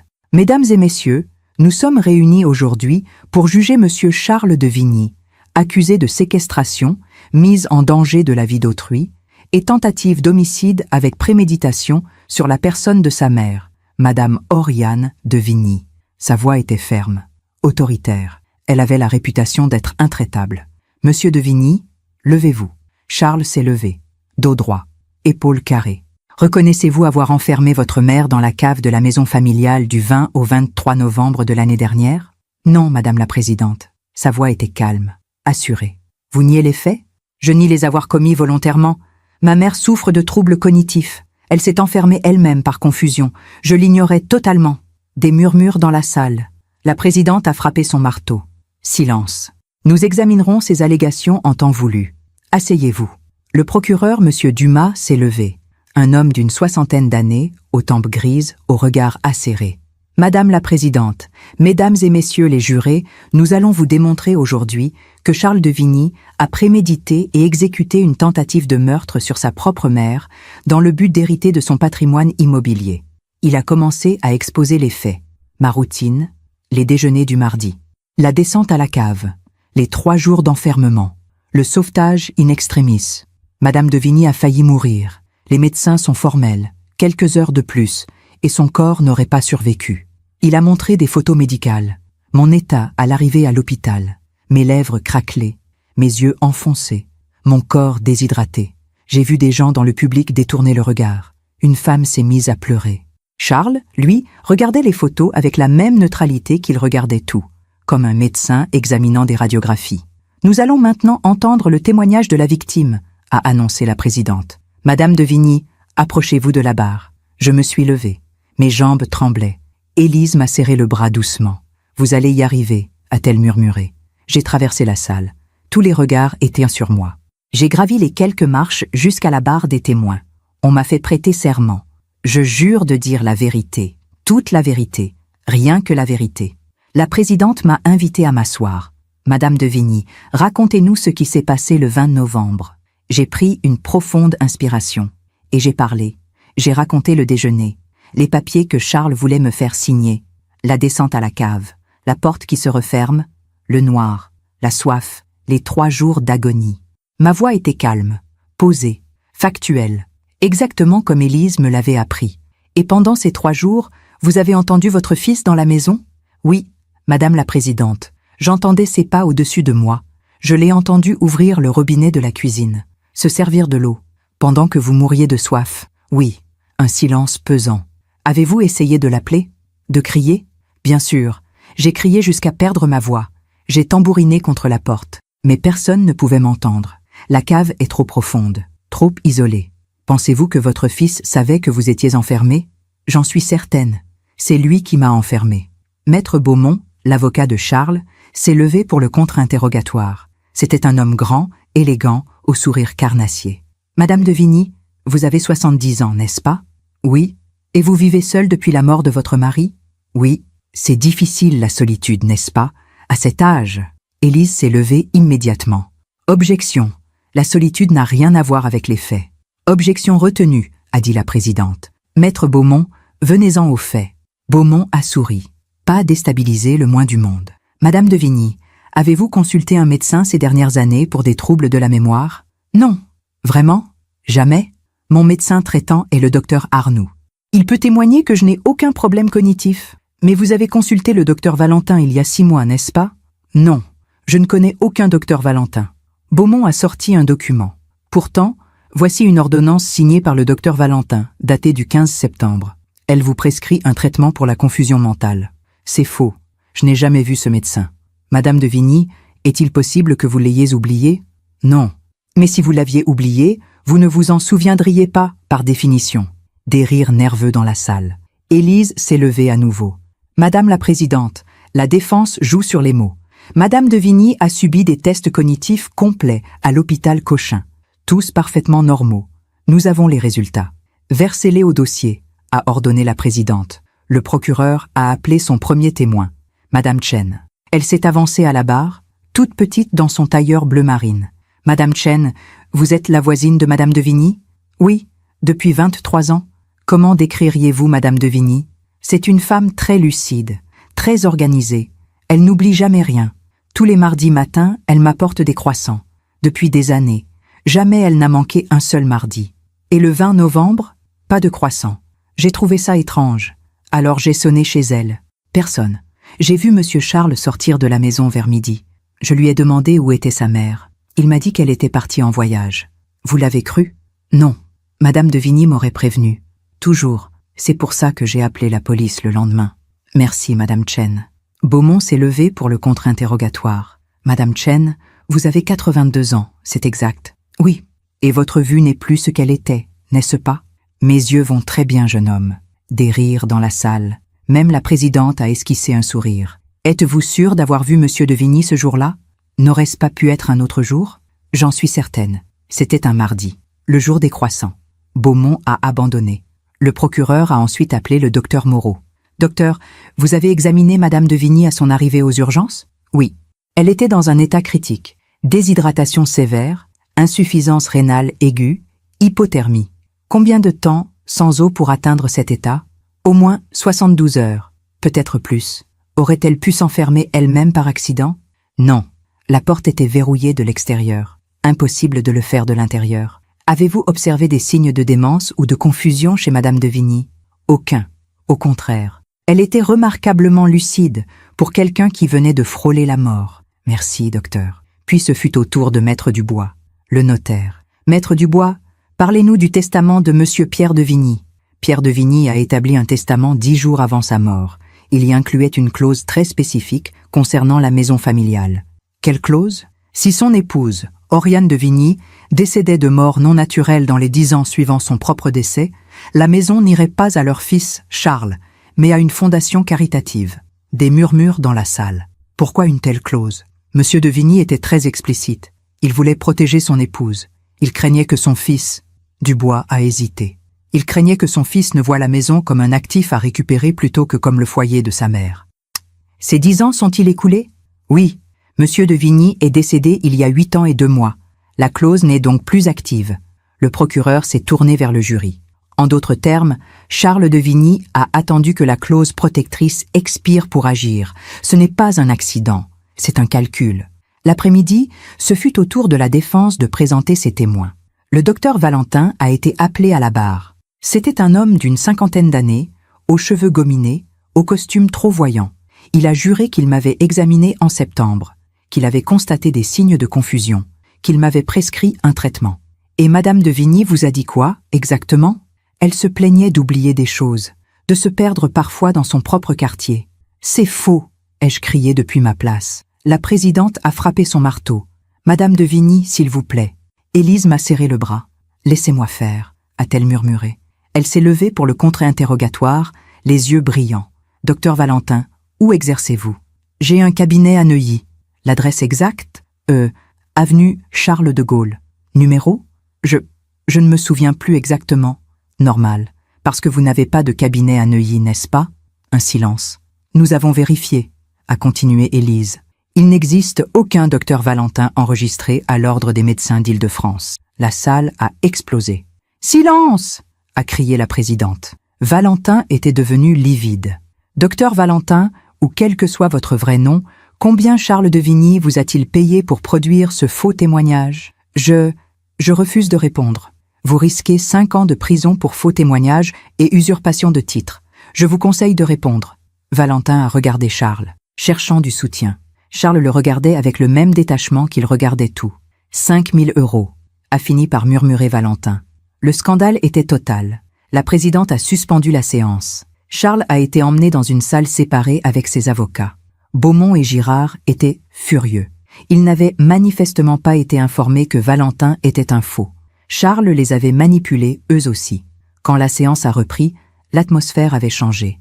Le jury regardait Charles différemment, avec méfiance, avec dégoût. La présidente s'est tournée vers lui. « Monsieur de Vigny, avez-vous quelque chose à dire concernant ce qui vient de se révéler ?» Charles s'est levé, calmement. « Madame la présidente, je ne savais pas que le docteur Valentin n'était pas un vrai médecin. J'ai été trompé moi aussi.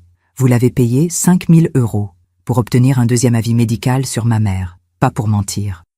Un deuxième avis sur une patiente qu'il n'avait jamais examinée? Je pensais qu'il l'avait examinée. C'est un malentendu. Sa voix était parfaite, sincère, blessée même. Mais j'ai vu dans les yeux des jurés qu'ils ne le croyaient plus. Le masque commençait à craquer. Le soir, dans ma chambre d'hôtel, j'ai pleuré. Pas de tristesse, de soulagement. Peut-être enfin, la vérité allait éclater. Peut-être enfin, Charles allait payer pour ce qu'il avait fait. Pas seulement à moi, mais à toutes les personnes qu'il avait manipulées, étudiées, utilisées pendant 42 ans. Demain serait le dernier jour du procès. Demain, Charles témoignerait. Et demain, je verrais si la justice était capable de voir à travers le masque d'un psychopathe parfaitement entraîné. Le dernier jour du procès s'est ouvert sous un ciel de plomb. Mars à Paris peut être cruel. Ce matin-là, une pluie fine et glacée tombait sur la ville, comme si même le ciel pleurait. J'ai à peine dormi. Toute la nuit, j'avais imaginé ce moment. Charles à la barre, Charles obligé de parler, Charles peut-être, enfin, révélant qui il était vraiment. Ou peut-être pas. Peut-être qu'il jouerait son rôle jusqu'au bout. Le fils dévoué, l'homme incompris, la victime d'une mère confuse et d'un système judiciaire trop prompt à condamner. La salle était encore plus bondée que la veille. Le scandale du faux médecin avait fait la une de tous les journaux. L'héritier manipulateur, titrait Le Parisien. Matricide déjoué, les mensonges de Charles de Vigny, annonçait Le Figaro. Mais je savais que tout n'était pas encore joué. Charles était brillant, il l'avait toujours été. Et les gens brillants sont dangereux dans une salle d'audience parce qu'ils savent exactement quels mots prononcer, quelle émotion feindre, quel regard adopter. La présidente Leroux a ouvert la séance à 9 heures tapantes. Nous allons entendre aujourd'hui le témoignage de l'accusé. Monsieur de Vigny, approchez-vous de la barre. Charles s'est levé. Il portait le même costume sombre que la veille. Mais quelque chose avait changé. Une tension presque imperceptible dans ses épaules. Un léger tremblement dans ses mains qu'il a rapidement contrôlé. Pour la première fois, j'ai senti qu'il avait peur. Pas peur de la prison, peur de perdre le contrôle. Il a prêté serment d'une voix claire. Je jure de dire la vérité, toute la vérité, rien que la vérité. La présidente lui a fait signe de s'asseoir. Monsieur de Vigny, racontez-nous votre version des événements du 20 novembre. Charles a pris une profonde inspiration. Quand il a parlé, sa voix était empreinte d'une émotion calculée.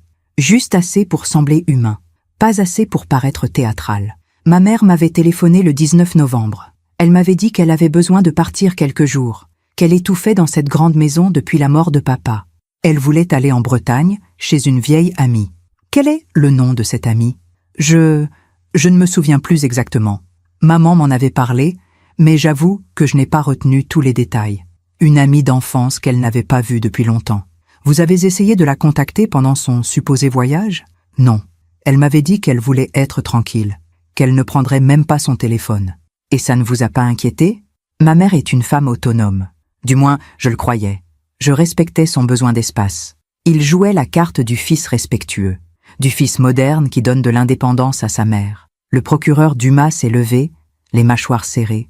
Monsieur de Vigny, vous dites que votre mère voulait partir en Bretagne.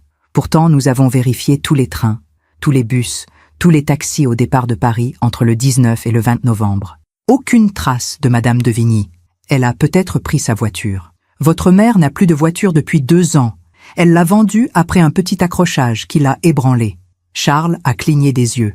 Une fraction de seconde. Je Je l'ignorais.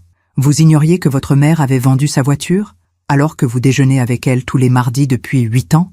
Elle ne m'en avait pas parlé. C'est étrange. Madame Chen, sa voisine, était au courant.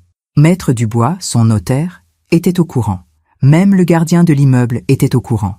Mais pas vous, son fils unique? Charles restait silencieux, calculant sa réponse. Ma mère et moi, nous ne parlions pas de ces détails pratiques. Nous parlions de choses plus profondes, de philosophie, de vie. De philosophie, le procureur a souri froidement. Parlez-nous plutôt de ces dossiers que la police a trouvés chez vous. Ces dossiers où vous cataloguiez les faiblesses de votre mère. Où vous planifiez comment la manipuler. C'est ça votre philosophie? Un murmure a parcouru la salle. Charles a pris son temps avant de répondre. Quand il a parlé, sa voix était plus froide. Ces dossiers, c'est un malentendu. Je suis directeur financier. J'ai l'habitude de tout documenter, de tout analyser. C'est mon métier. C'est ma nature. Votre métier consiste à analyser les vulnérabilités de votre mère? Non. Je voulais comprendre son état mental. Depuis la mort de papa, elle avait changé. Elle oubliait des choses. Elle se répétait. J'étais inquiet. Je notais ses observations pour pouvoir en parler avec un médecin si nécessaire. Un médecin comme le docteur Valentin? Le faux médecin que vous avez payé? Je vous l'ai dit hier. J'ai été trompé par cet homme. Je suis une victime, moi aussi. Une victime qui a payé 5 000 € en liquide pour un faux diagnostic? J'ai été naïf. Le procureur a secoué la tête, incrédule. Monsieur de Vigny, parlons du 20 novembre. Vous étiez à la maison ce jour-là? Oui, je suis venu comme tous les mardis. Et la maison était vide. J'ai pensé que maman était partie comme elle l'avait dit. J'ai vérifié que tout allait bien et je suis reparti. Vous n'êtes pas descendu à la cave? Non. Pourquoi serais-je descendu à la cave? Pourtant, vos empreintes digitales sont sur le verrou de la despensa. Un silence. Je suis peut-être descendu il y a quelques semaines pour chercher de vieux documents de papa. Le verrou a été actionné le 20 novembre. Les analyses le confirment. C'est impossible. Vous niez avoir enfermé votre mère? Bien sûr que je nie. C'est grotesque. Pourquoi aurais-je fait une chose pareille? Pour 3 millions d'euros. Le procureur a alors sorti un document, un relevé bancaire. Monsieur de Vigny, vous avez des dettes importantes, n'est-ce pas? Charles s'est raidi. J'ai quelques engagements financiers, rien d'inhabituel pour quelqu'un dans ma position. 400 000 € de dettes, des prêts personnels, des marges de crédit épuisées, une hypothèque sur votre appartement que vous ne pouvez plus rembourser. La situation bancaire est difficile pour tout le monde ces temps-ci. Et pourtant, vous continuez à vivre largement au-dessus de vos moyens. Vêtements de luxe, restaurants étoilés, voyages. J'ai un certain standing à maintenir pour mon travail. Un standing financé par des dettes que vous ne pouvez pas rembourser, à moins d'hériter d'un hôtel particulier avenue Foch. Charles a serré les mâchoires. Ma situation financière ne prouve rien. Au contraire, elle prouve que vous aviez un mobile de 3 millions d'euros. Élise s'est levée. C'était son tour de contre-interroger Charles. Elle s'est approchée de la barre, ses talons claquant sur le parquet. Monsieur de Vigny, parlons de votre enfance. Charles a froncé les sourcils, surpris par ce changement de direction. Mon enfance? Quel rapport? Répondez à la question. Comment décririez-vous votre enfance? Normale, heureuse. J'avais tout ce dont j'avais besoin. Aviez-vous des amis? Quelques-uns. Pouvez-vous nous donner des noms? Un silence. C'était il y a longtemps. Vous n'avez aucun ami d'enfance dont vous vous souvenez du nom? Nous avons déménagé plusieurs fois. J'ai perdu le contact. C'est faux. Vous avez vécu toute votre enfance dans la même maison avenue Foch. Vous êtes allé au même lycée, Louis le Grand, de la 6e à la terminale. Charles ne répondait pas. La vérité, monsieur de Vigny, c'est que vous n'aviez pas d'amis, n'est-ce pas? J'étais solitaire. Je préférais étudier. Vous étiez solitaire parce que vous étiez incapable de former de véritables liens. Objection. Maître Beaumont s'était levé. La défense psychanalyse l'accusé. Objection rejetée, a dit la présidente. La personnalité de l'accusé est pertinente. Continuez, maître Fournier. Élise a sorti un autre document. Nous avons retrouvé Sandrine Petit, votre ex-petite amie. Le visage de Charles s'est figé. Elle a accepté de témoigner. Voulez-vous que je l'appelle à la barre? Ou voulez-vous nous dire vous-même pourquoi elle vous a quitté? C'était une relation qui ne fonctionnait pas. C'est tout. Elle dit que vous étiez terrifiant, qu'au début vous étiez parfait, charmant, attentionné, mais que peu à peu, elle a réalisé que c'était un jeu, que vous imitiez l'amour sans jamais le ressentir. C'est son interprétation. Elle dit qu'un soir, elle a pleuré après avoir appris la mort de sa grand-mère. Vous savez ce que vous lui avez dit? Charles ne répondait pas. Élise a lu le témoignage de Sandrine. Il m'a regardé pleurer pendant 5 minutes sans bouger. Puis il m'a demandé « Combien de temps ça va durer ? J'ai un dîner important demain. J'ai besoin que tu sois présentable. » Des exclamations choquées dans la salle. Ce n'est pas... Je ne me souviens pas avoir dit ça. Elle a aussi parlé du chat de Madame Beaumont. Vous vous souvenez ? Le chat blessé quand vous aviez 11 ans ? Charles est devenu très pâle. Sandrine dit qu'un soir, vous lui avez raconté cette histoire. Vous lui avez dit que vous aviez cassé la patte du chat, pour voir comment il réagirait, pour voir combien de temps il mettrait à cesser de miauler. Elle ment. Pourquoi mentirait-elle ? Elle n'a rien à gagner. Parce qu'elle est ta mère, parce qu'elle m'en veut de l'avoir quittée. Pour la première fois, Charles avait haussé le ton. Pour la première fois, il perdait son calme. C'est vous qui l'avez quittée, ou c'est elle ? A demandé Élise calmement.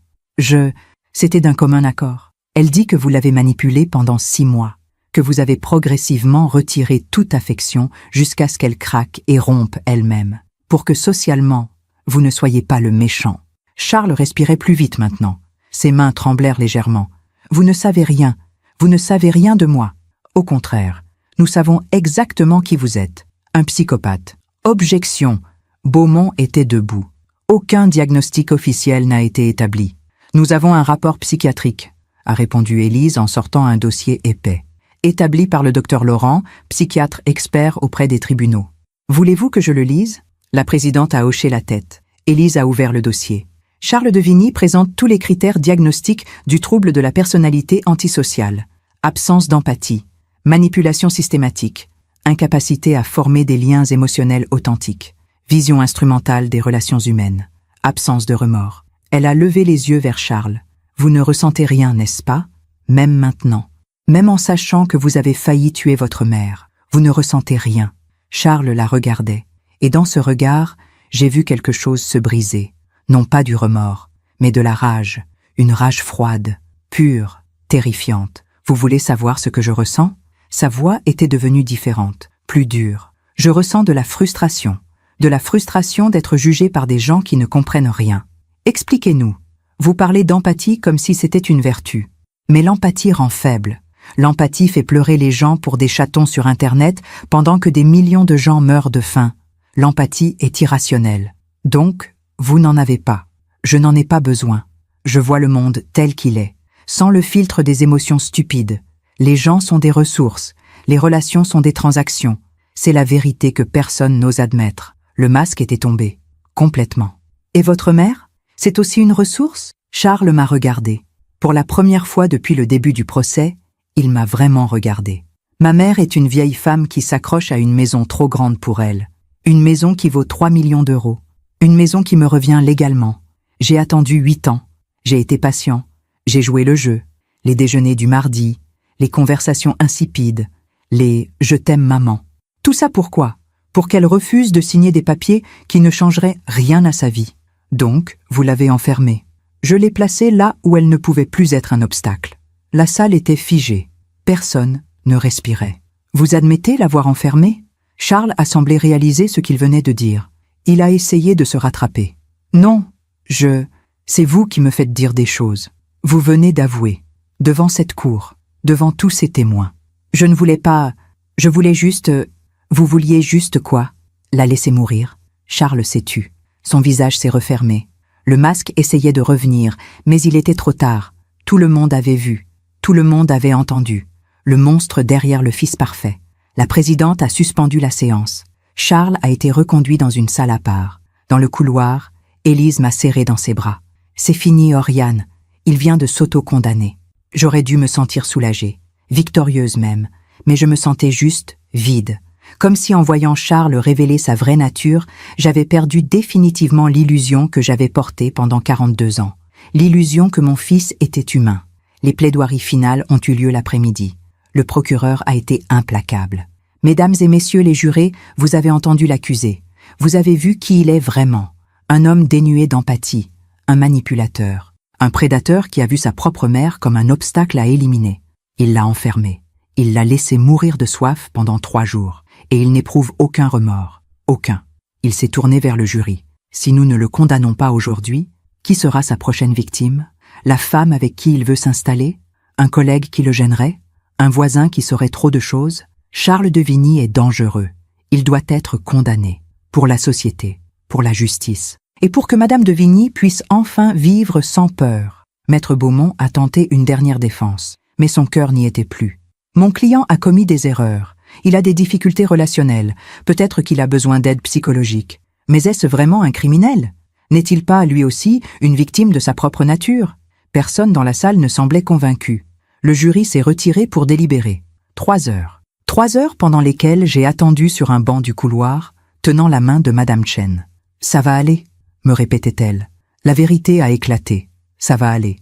À 18 heures, le jury est revenu. Nous sommes retournés dans la salle. Charles a été amené. Il avait retrouvé son calme, son masque, mais ses yeux étaient vides. La présidente a demandé au président du jury de se lever. « Avez-vous rendu votre verdict ?»« Oui, Madame la Présidente. » Concernant le chef d'accusation de séquestration? Coupable. Concernant le chef d'accusation de mise en danger de la vie d'autrui? Coupable. Concernant le chef d'accusation de tentative d'homicide avec préméditation? Un silence. Coupable. La salle a explosé. Des applaudissements, des pleurs. Charles n'a pas réagi. Il regardait droit devant lui, comme s'il était ailleurs. La présidente a frappé son marteau. Charles de Vigny, vous êtes reconnu coupable de tentative d'homicide avec préméditation sur la personne de votre mère. Je vous condamne à 20 ans de réclusion criminelle. Vous êtes également condamné à verser 100 000 € de dommages et intérêts à Madame de Vigny. 20 ans. Mon fils allait passer 20 ans en prison.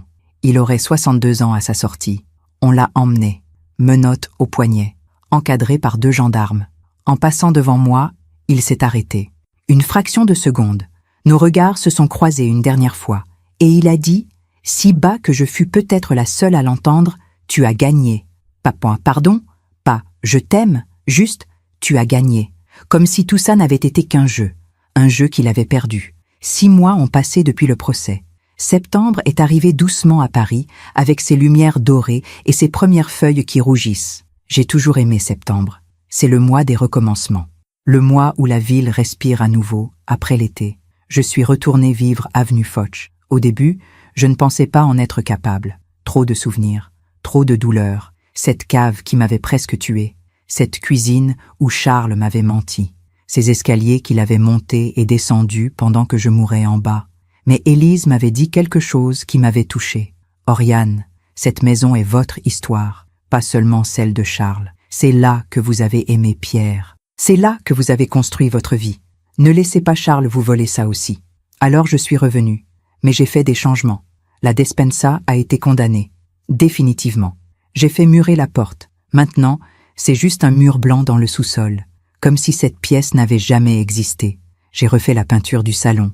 Des couleurs plus claires, plus de lumière. J'ai retiré certaines photos. Celles où Charles posait avec ce sourire qui ne montait jamais jusqu'à ses yeux. Mais j'en ai gardé quelques-unes. Les photos de Pierre et moi, nos voyages, nos moments de bonheur, notre vie d'avant.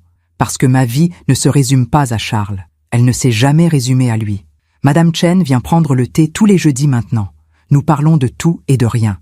De ses petits-enfants, de mes orchidées, du nouveau restaurant coréen qui a ouvert rue de Longchamp. Elle ne me parle jamais de Charles, sauf si je le mentionne en première. Un jeudi, je lui ai demandé « Vous pensez qu'il va changer? En prison ?» Elle a réfléchi longuement avant de répondre. « Les gens comme Charles ne changent pas, ma chère. Parce qu'ils ne pensent pas avoir besoin de changer. Mais vous avez déjà changé. Vous êtes plus forte, plus libre. » Elle avait raison. J'étais plus forte. Pour la première fois de ma vie, je n'avais plus peur. J'ai reçu une lettre de Charles en juillet. Elle était arrivée de la prison de Fresnes. Une enveloppe blanche. Mon nom écrit de son écriture parfaite. Je l'ai gardée sur mon bureau pendant 3 jours sans l'ouvrir. Élise m'avait dit « Vous n'êtes pas obligé de la lire. Vous ne lui devez rien. » Mais je l'ai ouverte quand même. Parce que j'avais besoin de savoir. Chère maman, je suppose que je devrais commencer par des excuses. C'est ce qu'on attend de moi. C'est ce que le psychologue de la prison me répète à chaque séance. Mais je ne vais pas mentir. Pas maintenant. Je ne regrette pas ce que j'ai fait. Je regrette d'avoir été pris. Je regrette d'avoir perdu le contrôle au procès. Je regrette d'avoir sous-estimé Maître Fournier. Ce sont mes erreurs, mes calculs incorrects. Le psychologue dit que je suis un psychopathe, comme si c'était une révélation. Comme si je ne le savais pas déjà. Mais voici ce que personne ne comprend. Je ne me sens pas anormal. Vous vous sentez normal, n'est-ce pas? Avec toutes vos émotions, vos larmes, vos attachements, eh bien, je me sens tout aussi normale. Le monde pour moi est cohérent, logique, efficace. C'est vous qui me semblez étrange. Vous qui pleurez pour des gens morts. Vous qui vous attachez à des objets sans valeur. Vous qui sacrifiez votre bonheur pour des concepts abstraits comme l'amour ou la famille. Je ne t'ai jamais aimé, maman. Pas comme tu l'aurais voulu. Mais je t'ai respecté. À ma façon. Tu étais une ressource fiable. Une constante dans mon équation. J'ai 20 ans devant moi ici. 20 ans à observer.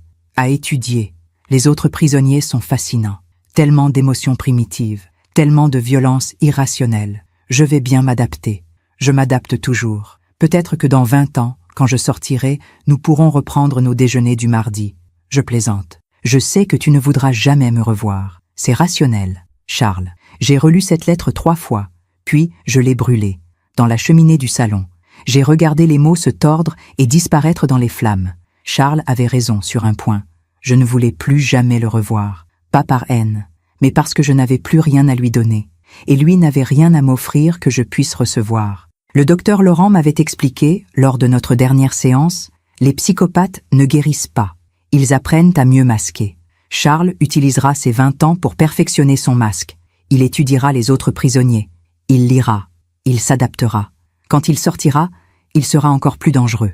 Alors pourquoi le libérer un jour? Parce que notre système judiciaire croit en la rédemption, même quand elle est impossible. Et moi, est-ce que je vais guérir? Il avait souri doucement. Vous, Oriane, vous êtes déjà en train de guérir, parce que vous pouvez ressentir, vous pouvez pleurer, vous pouvez pardonner. Pas à Charles, peut-être, mais à vous-même. Je ne suis pas allée voir Charles en prison. Beaucoup de gens m'ont demandé pourquoi. Des journalistes, des connaissances bien intentionnées, même mon propre notaire. C'est toujours votre fils, m'avait dit Maître Dubois. Non, avais-je répondu calmement.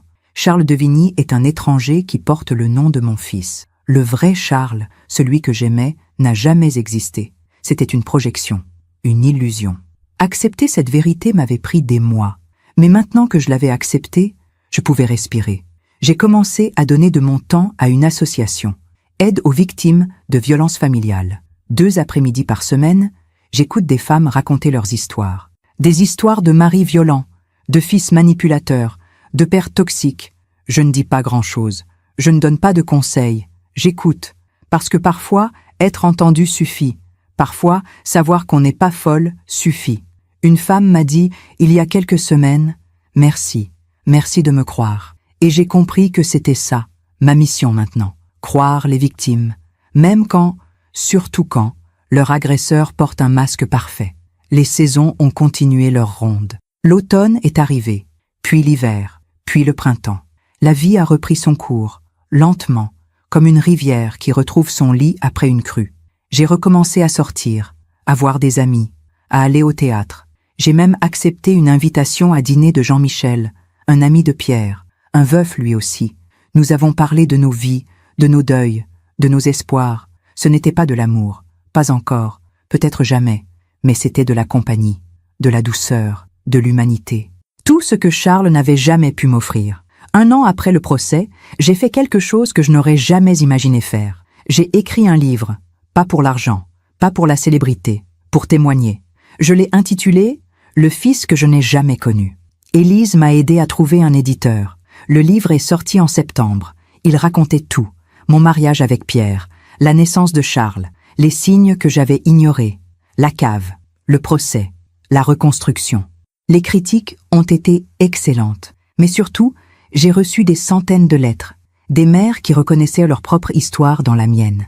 Des femmes qui avaient fermé les yeux sur les comportements inquiétants de leurs enfants.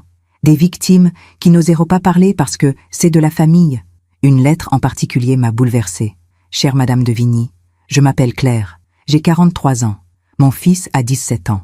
En lisant votre livre, j'ai reconnu Charles dans mon fils. L'absence d'empathie, la manipulation, le masque parfait à l'extérieur.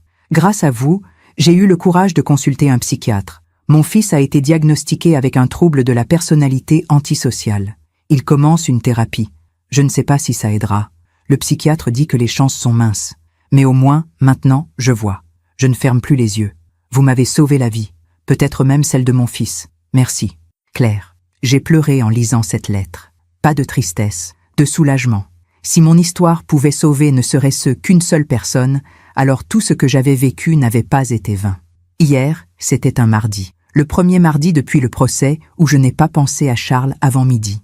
J'ai préparé un gratin dauphinois, le préféré de Pierre. J'ai mis la table avec la porcelaine de Limoges. J'ai invité Madame Chen, Jean-Michel et Élise. Nous avons parlé, ri, partagé. À un moment, Élise a levé son verre. À Oriane, à sa force, à sa renaissance. Tout le monde a trinqué. Et moi, j'ai levé mon verre vers le ciel, vers Pierre, où qu'il soit. Merci de m'avoir protégé, ai-je murmuré, même après ta mort. Ce soir, je suis seule dans le salon. Les fenêtres sont ouvertes. Une brise douce fait danser les rideaux. J'entends Paris vivre, les voitures, les rires des passants, la vie qui continue. Je regarde une vieille photo de Pierre et moi. Nous avions 30 ans. Nous étions en Italie, heureux, insouciants. Tu avais raison sur Charles, dis-je à la photo. Tu as toujours eu raison, mais tu avais tort sur une chose. Tu pensais que j'étais fragile, que je devais être protégée. Je souris. Je suis plus forte que tu ne le pensais, plus forte que je ne le pensais moi-même. On me demande souvent si je pardonne à Charles. La réponse est compliquée. Je ne lui pardonne pas d'avoir essayé de me tuer. Je ne lui pardonne pas d'avoir manipulé tant de gens. Je ne lui pardonne pas d'être ce qu'il est sans même le regretter. Mais je me pardonne.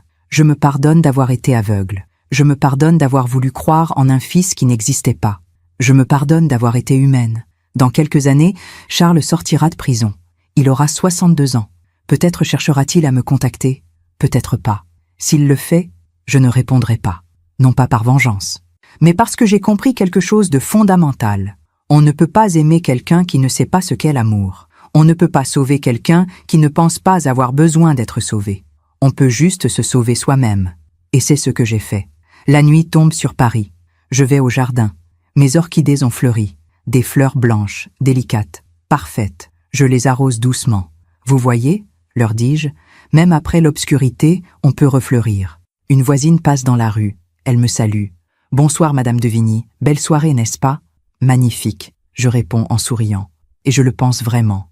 Parce que pour la première fois depuis des années, peut-être depuis toujours, je ne vis plus dans la peur. Je ne vis plus dans le déni. Je vis, simplement, pleinement, librement. Si mon histoire vous a touché, si elle a résonné dans votre cœur, je vous demande une chose.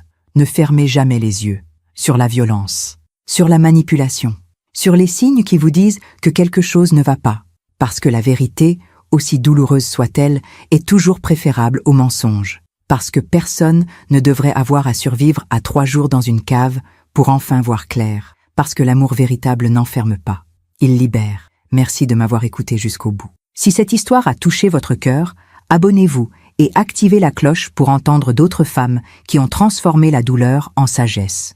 Chaque jour, une femme, une leçon de vie. Partagez cette histoire avec quelqu'un que vous aimez. Parfois, une histoire change toute une journée. Que Dieu vous bénisse et à très bientôt. Oriane de Vigny, Paris, septembre